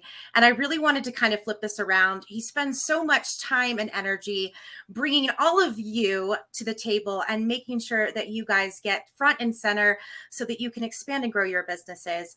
And guys, there's so much that goes into this. And so I just wanted to take a few minutes today to bring you guys Ted Ings, give you a little bit about the backstory of where the Fixed Ops Roundtable started, how we've grown, and the things that we're doing looking forward into the future. So thanks so much for doing this, Ted. How are you today, my friend? I'm so excited to do this with you. I'm excited as well. And like you just said, nothing happens without this audience and everybody who's here today. You know, it is because of them that, you know, this whole forum can succeed and continue to grow, you know, every month and every year. Absolutely. And we have some of the most incredible speakers and sponsors in the world. And this has just continued to grow month after month and year after year. Every time we do this, we reach such a broader audience. We've had some amazing names. We had Tom Dahl from Subaru at the last event. We've had Jay Leno. Just so many incredible people have come to this event. And I really want to kind of talk about where this event started. Obviously, I started working with you about 4 years ago, but even before you and I got together, this was a really small event. I think there were 25 people at the first one. Is that right? I think everything in life starts small. What do you think, Michelle? I completely agree with that. I think we no all matter have what, to start. no no matter what it is, right? If it's an idea, if it's a business, if it's a family. So we started small. Yeah, the intention was not anywhere near to grow, where we are today and do all this. And a lot of people that you just mentioned have become, just like you, very dear friends of mine. I did not know Tom Dahl until Adam Arens made the introduction late last year. And I would have not known Adam Arens if it were not for Rebecca Chernek, right? And so, one relationship has led to another. But I can honestly say that these folks have become friends, and we communicate and we talk all the time. And it's amazing how this community has just grown and grown and grown. I can't agree with you more. The motto of my company is that you are literally one connection away from your best life. And I cannot tell you, you and I might have had this conversation a little bit in the past, but I cannot tell you what the Fixed Ops Roundtable and you personally have done for me, my business, my career.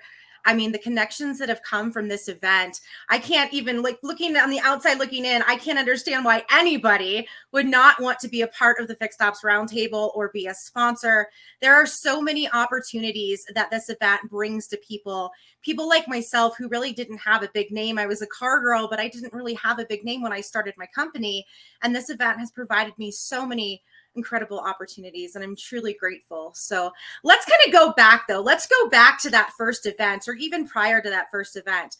Where did the idea for the Fixed Ops Roundtable initially come from, and what prompted you to put this kind of an event together? I think where it was truly born was the fact that I rented an office in Manhattan a long time ago, and I have a beautiful boardroom, and it overlooks Park Avenue. And I had not been using the boardroom for a long time, Michelle. And I was debating whether to keep the office or not.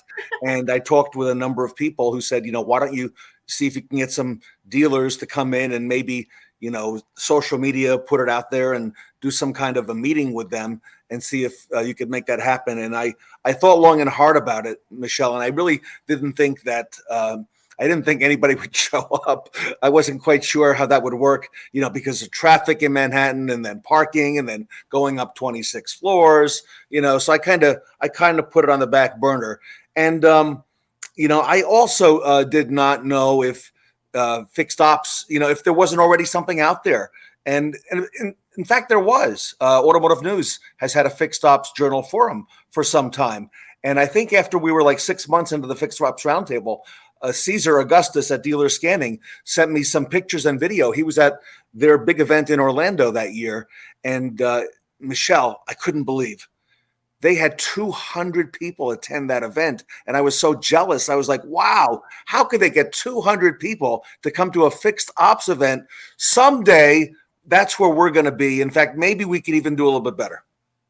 That's incredible. And, it's so funny because you Google it out at 200 people showing up to a live event. And then you look at our events and we have over 1,000 people that are now showing up virtually. And let's talk about that a little bit, because these initially were all in-person events. And then unfortunately, we got hit with the news of the pandemic. And I don't think anybody was really truly prepared for what was to come with that. And unfortunately, a lot of dealers took a hit in business. A lot of people took a hit in business. It's just been remarkable.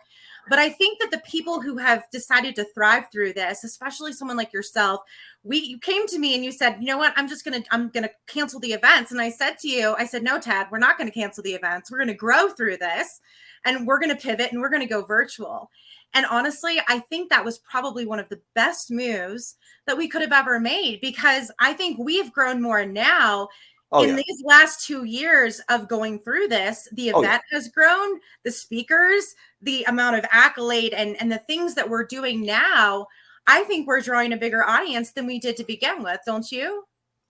I do. I don't think we could have done the virtual event, though, had we not done the physical events. And to get 200 people to show up in a room pre-COVID, or even now, with COVID somewhat in the rearview mirror, getting 200 people to show up is not an easy feat. No. You've got to be very intentional to get that many people to come together. But when we decided to go and take it virtual, we already had a name. We'd already had a significant investment in a lot of the assets, the look, the feel of the whole thing, and then to put it virtual. And you're right, a lot of companies who were sponsors when COVID happened were hurting. When that first 2 months, Michelle, it was crazy. And I went out, and I think we might have had like 15 sponsors at the time, right?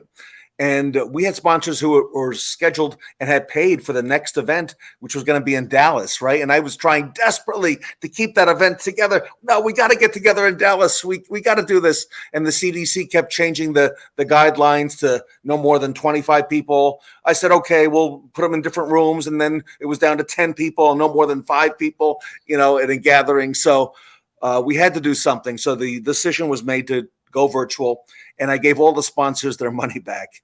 I sent them a check back, and a lot of people. I remember Owen Moon at Fixed Ops Digital saying to me, "Why'd you send the money back?" I said, "Well, I figure companies, like yours, could probably use it right now, more than me."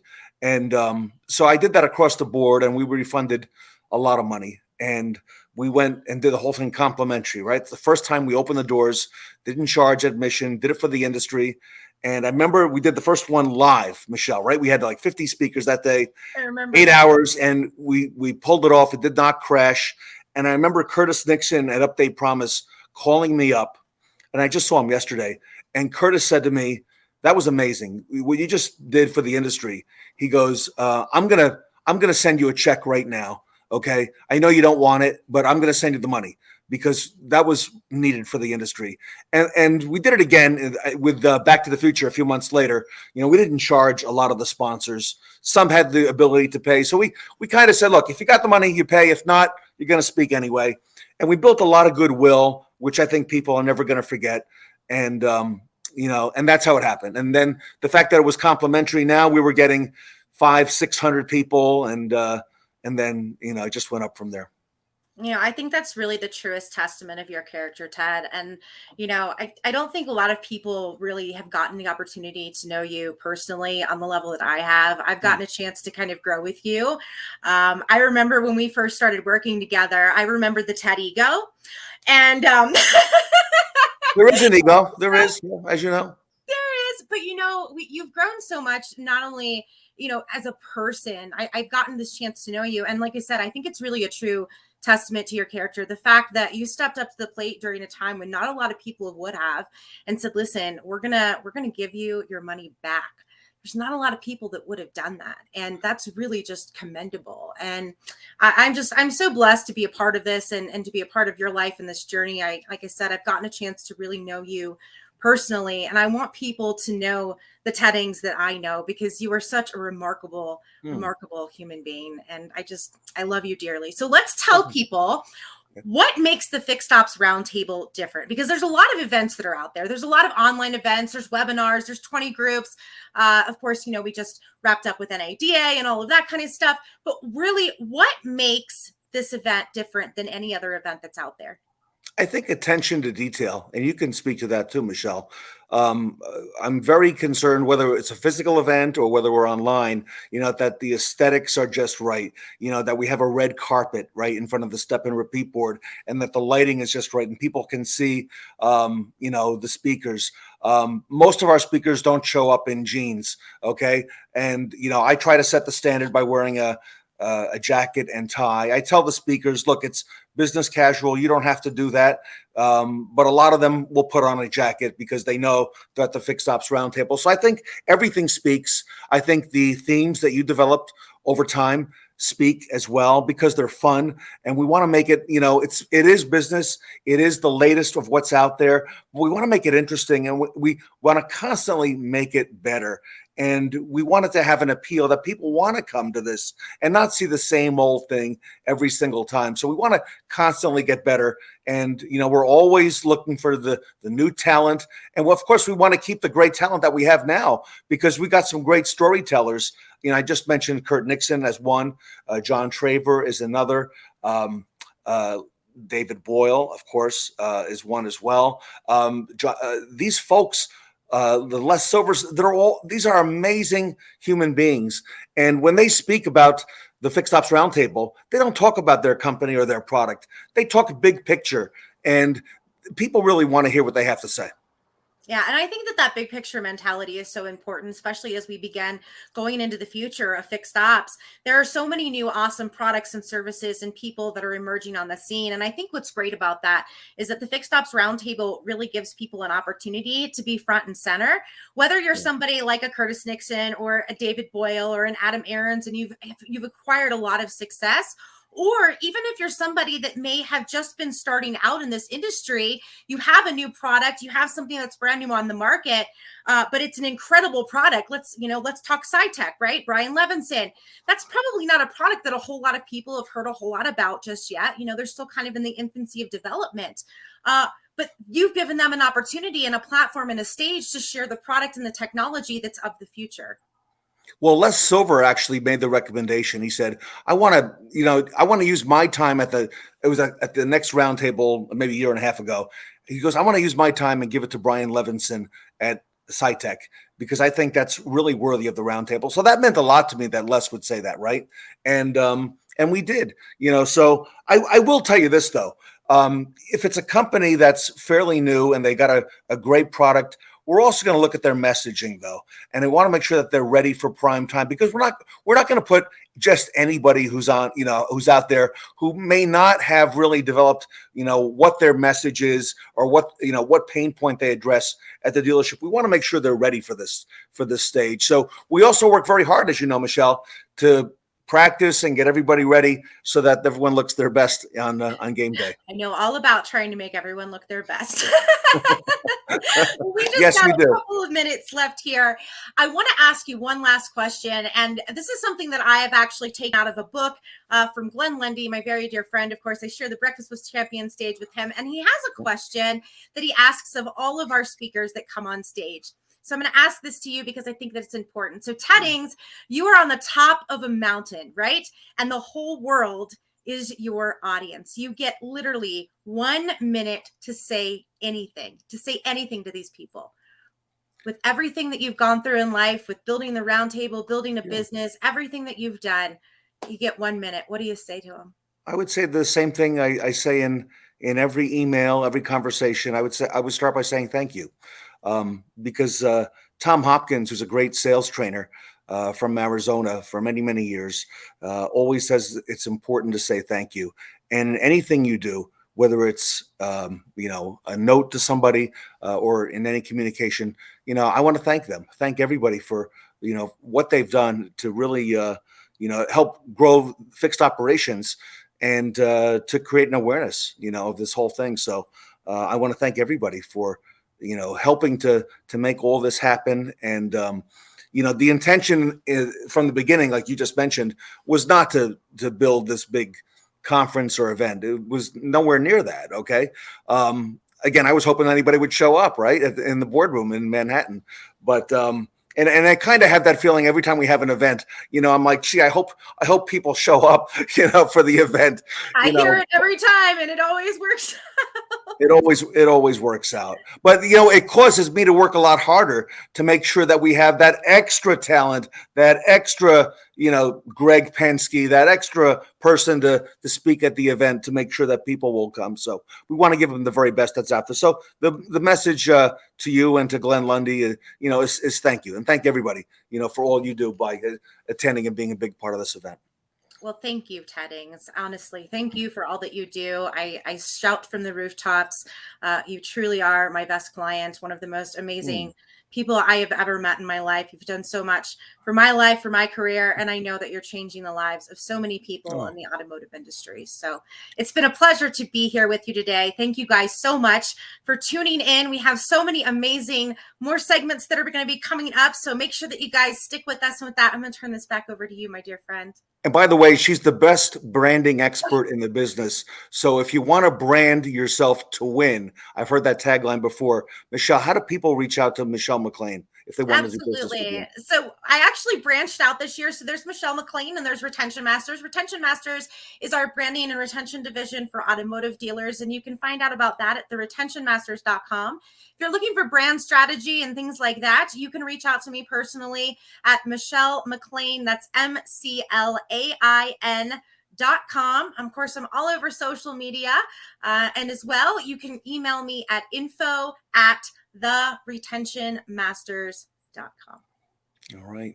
Hey, Michelle, thank you so much. You're above all, you're a great friend. So You're a great friend as well. And I love you dearly. Thank you so much for having me today.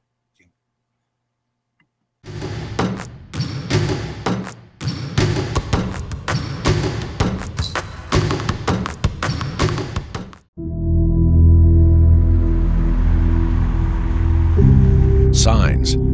They tell you the road, places you're going, the promise that awaits. No matter where you go, when you see this sign, it means I take my car here and it runs better and lasts longer, guaranteed. It's a bold statement, but it's one that BG has proven over and over for more than 50 years. It all started when the founders of BG Products in Wichita, Kansas, were looking for a breakthrough. They developed the first BG formula. Skeptics said it wouldn't work. Anyone who tried it knew that it did. Pour it in, and engine performance and life improved, just like that. But BG wasn't about to be contained to a can. What started in the engine spread to every working part of every kind of vehicle and to every part of the world. Because all BG products and services have one ingredient in common: innovation.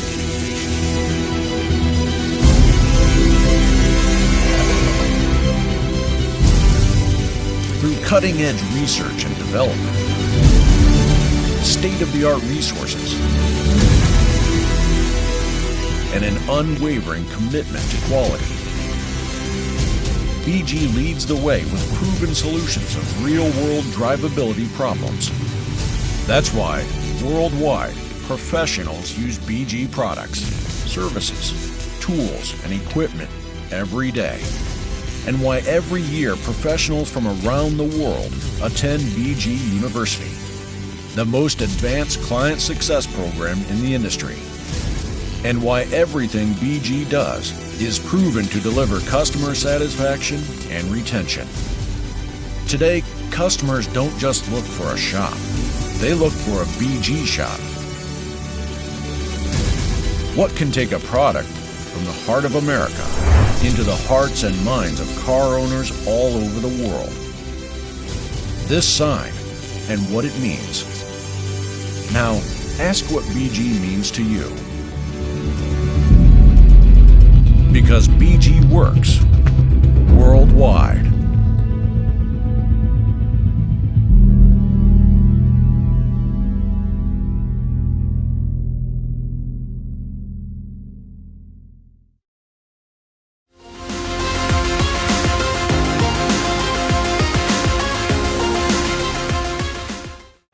We have seen spectacular moves this evening, and now, with only a few minutes remaining and no timeouts left, we have a star player lining up that I'm sure is going to bring home a championship trophy. What do you think, Kerri? You know, we've seen championship teams like the Lakers that are led by amazing coaches like Phil Jackson. And we're about to see an amazing legendary player in Greg Penske. He's going to share with us how he leads the #1 team, Longo, to a championship, but how he's also helping them to remain on top. We're going to get those secrets to being #1. Can't wait to hear what Greg Penske has to say. And with a standing ovation, here he comes, Greg Penske.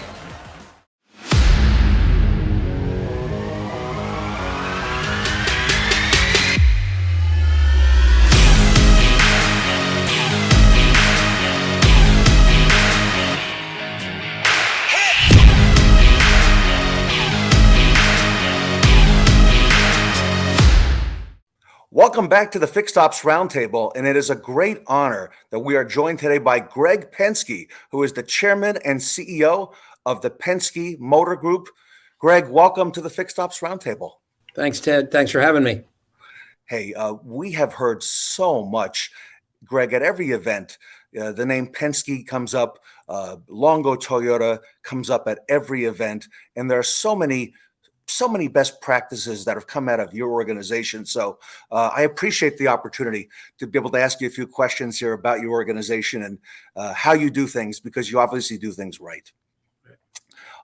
You've been in the business an awfully long time, and I've heard that you are passionate about people, the human capital side of the business. How's that impacted your organization's longevity? Listen, Ted, first, thanks for having me on. And again, I guess I represent all of our team members here at Penske Motor Group and all our stores. So, but when you think about human capital, and I think we talk about that a lot. We have our internal guests, we got our external guests, and I think over the years, a lot of people say it, but they're the reason we win, each and every day. And I think the biggest thing we've tried to do over the years is really take our time when you go hire someone to really make sure that they're the right for your culture, the right fit with your organization. I mean, a lot of people, I think, they say, man, I need 3 or 4 people back here. They don't want to pay overtime. Instead of paying the overtime, which you should do, make sure you get the the right team member, I think on the on the bus. So we really take the time on the hiring side, really to go through probably 4 or 5 different interviews. Any one of the team members can say, I don't like that person. There's a reason why. And then if they get hired, then of course we make sure that hopefully this is the right choice for them. So we go through, actually do 30-day interviews, checkups to say, hey, how are you doing today? How's it been at our business? Is this what you expected? If it's not, maybe we need to pivot and move them maybe to another place in the organization. So I think for us, it's so important that those team members, it's our job. I guess I kind of look at ourselves as owners and as managers of the business, as guest relations managers for our team members and also our consumers and our guests. And if you think that way, you got to give them the right tools to win, right? Give them a nice place to work. Hopefully give them the right salary and benefits and long-term incentives to have them stay with the team so they can take care of them and their families, and help them manage through the good and bad times. We just went through a very tough time with the pandemic. Everybody, I'm sure, listening on this show and watching this show, had the same thing happen. But without great people, and that means just getting the right people on the bus, as we say, each and every day, and that takes time and effort. And once you do that, and you treat them with respect and give them the right tools, I think overall we see low turnover. Yeah, wonderful. And I don't think there's many folks watching who don't know. But if there are, Greg, if you don't mind, tell us about your portfolio of premier and award-winning dealerships that you've built. What products, what locations, and perhaps maybe what's next on the drawing board. Okay. Yeah. So first we have where I am today, the Longo Toyota, Longo Lexus campus. It's about 10 miles east of downtown Los Angeles. We sit on about 55 acres. We sell, of course, the Toyota and Lexus products, and we have our team members, about over 800 team members. We speak 48 different dialects of languages. So we've owned this business since 1985, and took it over from Dominic Longo, who actually built the dealership. He had a very good way of his was take care of each guest, like a guest in your home. Even I know they've talked about that with Lexus, but he was one that was so strong on taking care of the guests and the team. And we were able to, unfortunately he passed away, and we took over the business and have tried to continue to build on that great reputation he had over the years. We have a store, Lexus of Stevens Creek, which is up on Stevens Creek Boulevard in San Jose, Santa Clara County. We've owned that business. Actually, this will be our 20th year. We bought it August 4th of 1992. So that's been a great, 2002, and been a great business for us. We have about 150 team members at that campus, and we actually have one of our team members just got moved up here about a year ago. We had a team member been running the business for about 10 years, moved to another location, but Tom Slagle, who actually was in the fixed ops department, ran our fixed ops department, and we moved him up to be our general manager. Just had his had a great year, had his first year in operating in that position, and really has done a great job for our team up there. So, and then finally we have Longato to Prosper. That is in right up north of Frisco, north of Plano, Texas. We opened that store actually 4 years ago, and right at the 380 and the toll road, right with Dallas North Tollway, and they meet. So we've got there about 20 acres at that location, as well. So really, got a great area of diversity of geographically, I think, here in California, Southern and Northern California, and then of course in Texas.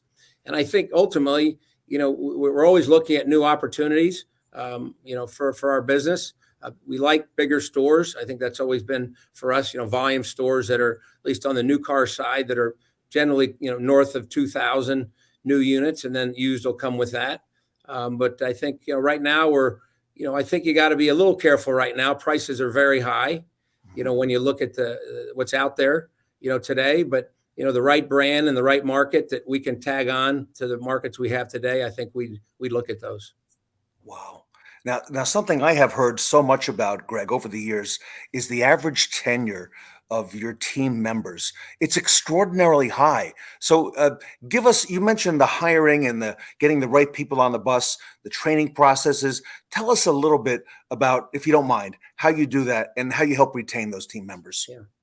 So first, I think we have a saying, hard to get in and hard to get out, right? So as I said at the beginning, going through the interview process, making sure you take the time to really, one interview with a team member doesn't really give you, I think, a sense of, who they are and exactly, will they fit our organization? And that's why we actually go through 4 or 5 interviews before, we would hire a new team member. So I think that's very, very important.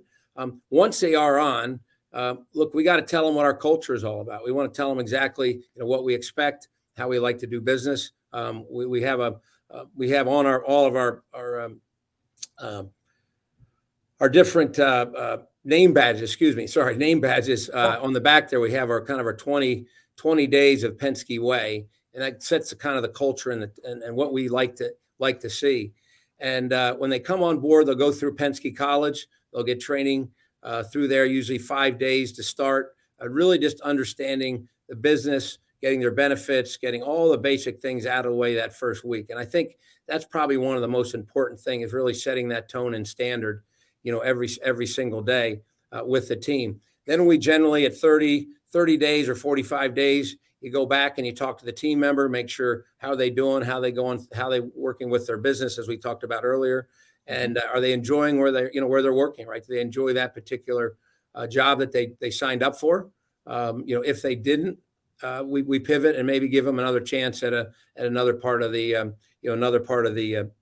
dealership. So I think consistent training all the time. We try at least online, every 60 days or so to have a team member being trained. We also have mentors that we put on as well when a team member starts. So when you look on the service side, if you're an ASM starting there, we have them go with another ASM and tag along for at least a month or longer until we feel they're ready to be able to talk to a guest on their own. We actually pay that ASM, extra to be able to do that. We do it on the sales side as well. And again, a sales consultant that'll come on into our team generally will take over a month, even if they've been at other retailers, at least a month before we let them talk to a guest. We just think it's our work, they can talk to them, but really working with someone side by side. So again, I think the most important, I believe, when you start a new team member is that first month or month and a half is so important. A lot of times you hear, they come from different businesses or even our industry, and they get hired on and they kind of get left. Hey, there's your desk, here's your phone, go make phone calls. Or they don't really go into the details of the process, of what we expect and what the culture and what those things are. I've seen it over the years. And I think that's really made a difference. So you want to start them that first day, they go home and they say, God, that was the best day I ever had. New dealership, new business, wherever if they've never been in the business before, and the best welcome, right? Whether they come in, give them balloons, put their name on a sign, do all those things, introduce them, walk them around. I think that really sets the tone right away. And I think they see that once they're here for a long time, that all the team members feel the same way. The other thing I think that we have on our badges, today, we don't have titles. No one has a title, on our badges. Everybody here is to do the same thing, and that's to take care of each other and to take care of our guests, that come in our businesses each and every day. So I think that tone, and quite honestly, I think also longevity is, when you have team members that potentially are hurting your culture, you got to make a move and you got to change. You got to change and make sure you're talking to that person. And for some reason they don't work out, you're able to, go through and say, hey, look, you need to move on because we don't think it's working for you, or for us. So I know one of the things we find in our employee surveys, probably the number one item is we don't move fast enough, on team members in some cases, because we give them a lot of chances, which we do. But that affects culture, right? When you have someone who's not doing the job, each and every day. One of the big topics here at the Fixed Ops Roundtable for the past year or more, Greg, has been that term culture. And we didn't hear as much about it years ago, but you've been with that Penske way that you just mentioned, you've been really cultivating that. And I know I've heard it's a group of 20 underlying principles that focuses on the guests, the team members. Would you mind just sharing us maybe what a couple of those principles are? Yeah. So when we decided to put together kind of the Penske way and have those different principles, a couple of things is what we thought about. Number one, when a new team member starts, if they're not able to go to training right away, we don't do training. So if I started on a Thursday, you get them in and introduce them to their benefits. And so every Tuesday is when we actually have those meetings, right? So they would come back and go through it. But we said that would automatically, they would understand exactly what our culture is without us even talking about it on the Penske way. And so we said, look, we need to start these principles. It also helps where you have our shift meetings that we have each and every day, or Penske way meetings, and it allows us to find out on the teams who's here. So for example, you look on the service drive where you need a certain amount of valets to help introduce the guest, maybe take them home on a shuttle. We'd find out that, by the time it came, we had to take a guest back on the shuttle that, that Greg didn't show up that day. So you're able to automatically know who's on your team, who made it. Even if you go into the back of the business where we have some of our car wash areas and so forth, all of a sudden you have, one or two not there, then you have a problem not to being able to take care of the guests. So allow us to react to if there's an issue and no one shows up, we can act and pivot and bring in our crunch teams, or they'll go drive a van and take a guest home, or they'll help on the drive or go back into the wash rec area. But, I've got a couple, I guess, favorites of mine, that I have in there. And one of them is, of course, is your success is our success. So when team members come on, we want them to be successful. We want them to win with our team. And if we're not doing that, we need to know that. So in that Penske way, we talk about, communication goes both ways. It's just not a one-way street on communication. Have the team member talk to you, get information on how we can do better as a team. Is there processes that are broke? There's something we're missing, or we don't have the tools we're giving you to win to affect that. So it's very important that they're successful and they can move up, with our business as well. We want them to grow and move with our team. And we actually show them a roadmap, when they get hired is here's where you can pivot and go. I mean, you could start as a valet, you can move to this service area. You can be a quick service writer. You can be an ASM. You want to pivot and go from there, come back to sales, be part of our technology specialist, be part of our product specialist, then move up into sales, finance, into management and so forth. So I think we give them that roadmap as well helps. So that's kind of your success is our success. Probably the most important is ethics, honesty, integrity. So that day today, that basically says on that day is, hey, this is how we do business. And I think what's happened is we've also found it's going into their personal lives as well. That they say, a lot of people say that, hey, the Penske way and what you've been able to build with all of our teams, that we go home and we actually try and practice in home and our home lives that way as well. So I think when someone's wearing a uniform and it says your name on it, and you're out having lunch or you're going somewhere else, you want to make sure that they're having that honest integrity, how they talk to people and how they act. So that's that to me, I think is one of the best. And that sets the tone that there's no gray area in a decision on how you do business. It's the right way, or there's no way to do it. And I think that's something we've upheld over the years, which has been a positive. And then finally, one for my father, who started way back on this one, is effort equals results. And I think that too. I don't say effort is you got to be there 24 hours a day, but I would say when the effort is there, you're focused.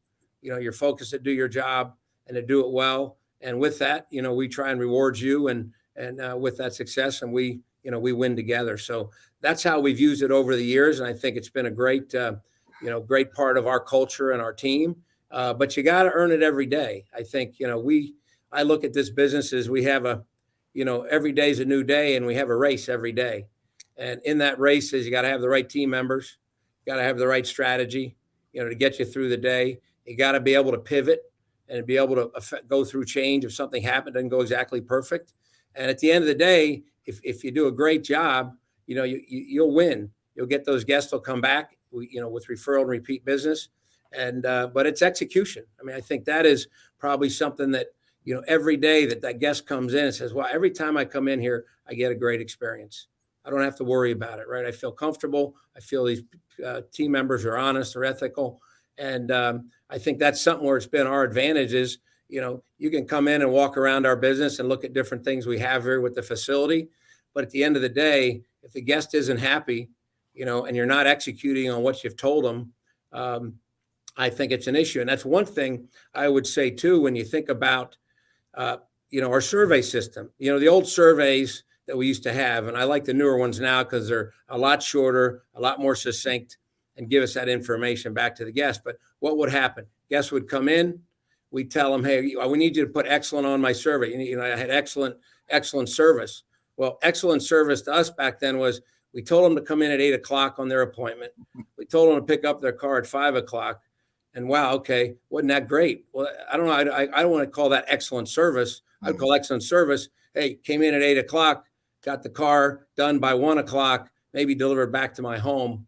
And it was cleaned up and detailed, and everything was what they said it was going to be on the cost of the service and so forth. So I guess that's how I look at it, each and every day, with how we take care of people.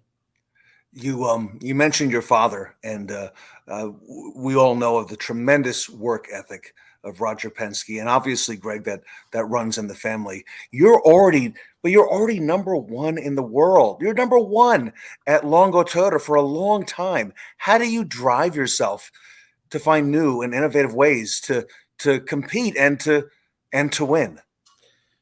I guess it's similar to what I just said. I mean, I guess that racing background and that I guess in my case, athletics background that you have is, it feels good to be on the podium. But there's a lot of people coming after us each and every day, and we don't get confused about that. I think it's, you have to be prepared.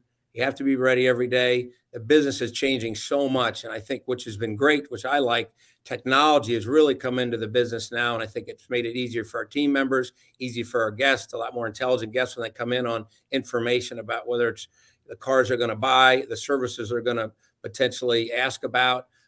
We've been able to send, pictures now back to the guest on additional service recommendations right on the SRs, and it's more credibility for our team. So, in my case, I look at it that way. I look at this business as a race, and it gets me motivated each and every day. Seeing all the different dealers that are in some cases, I guess trying to potentially, knock us off. I mean, we've been dealing with that our whole career, but look, we've won because of great people. Not me, but because of all the different people that are, that are around us.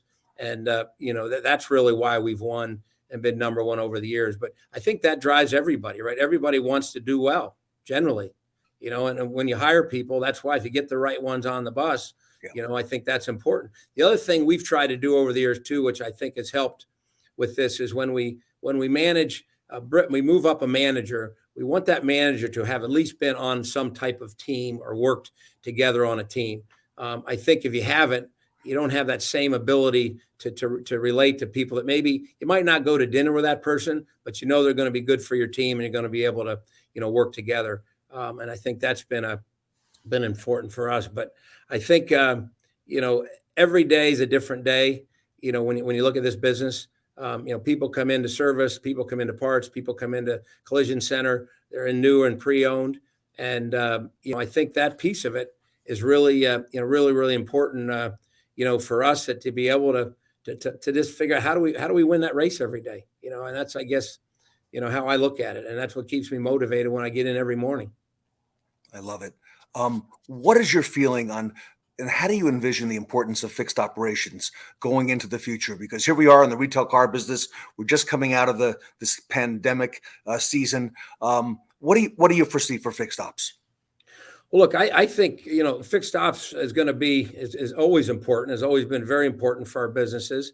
And I don't see that waning, even with, they talk about electric cars are going to put, all of a sudden you're not going to have service departments. Well, first off, I think that's a long way off in regards to, not fixing IC engines. We have 300 million, car park today in the U.S.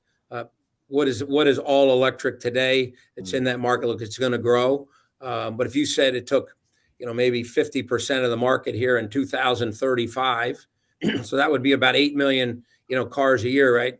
We still have all these other IC, cars that are still out on the road today. So I think that part of it, they're definitely coming. Electric's coming. I think we got to embrace it. I think it's right for the environment. I also think that plug-in, hydrogen, those are all one fuel cell. I think will all be part of this, growth that we have when we go to environmentally friendly products. But I do also think that you have to look as fixed ops team members is to look at what can we do and take away from vendors, that are coming to our dealerships. Do you do leather today? Do you do wraps on vehicles today? Paintless dent, fixing wheels, fixing, to be done that, in-house, right? Not having that moved to another vendor. So anything you can do internally, I think is going to be important as we go forward. And I think that's something that we've done and will continue to do, to have kind of that quick service for paintless dent or, fixing wheels and those kind of things. I think we'll see here in the future. And then I think also, technology, being able to really, make it easier for the guests when they come in, not having to wait in line, to be able to drop off the vehicle automatically, whether it goes onto a kiosk that I know that's out there today, or automatically have the appointment already done online. People can pay today, of course, through Apple Pay. We're sending them videos and pictures of their vehicles, today. So as long as we continue to build that credibility, I think those people will come back. And whether it's autonomous or a non-autonomous electric, they're still going to need servicing. And we just got to make sure to pivot and to make sure we change, with that change of what's being sold. And so they're going to need more interior work, maybe if it's autonomous, right? Or leather, more interior tires they're going to need some of those technical parts of it as well to fix the vehicles, right? Especially the autonomous. So that's all fixed. We're just going to have to do a lot more training on technology and those kind of things. Greg, finally, your family, the Penske family, and your brands have been doing things right for a long, long time, both in racing and business, and as you mentioned, in life.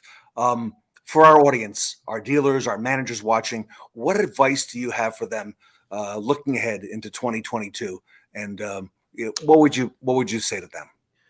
Well, look, I think we just went through the pandemic, and I think first is, don't be shy about, disrupting your business. If everything works, you're not trying hard enough. So I think it really made sense that quickly we had to pivot, on those kind of, issues that came up in front of us.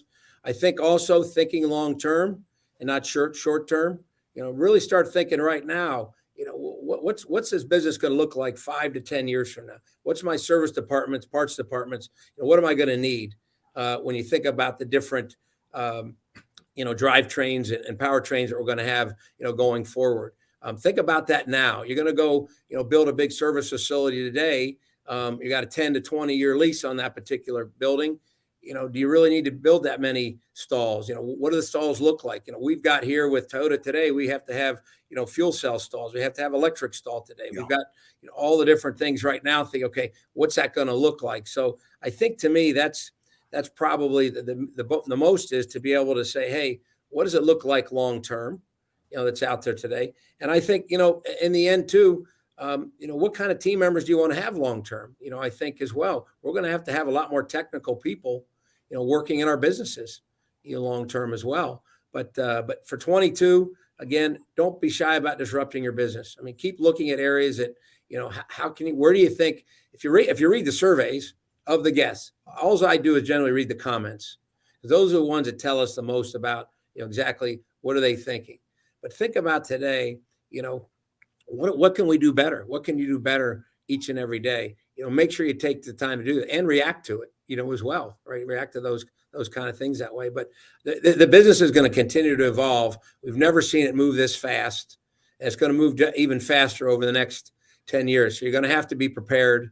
And you need to communicate that to your team as well. Don't wait until it happens. So, this is going to come potentially. And I think we've got to be prepared to those. But look, you still got to execute, each and every day. But number one, still about human capital, still about a great team. Love it. Great advice. Greg Penske, thank you so much on behalf of the Fixed Ops community. And we appreciate you sharing your time with us here today. Great, Ted. Thanks. Thanks for having me. Appreciate it. Greg Penske here today at the Fixed Ops Roundtable.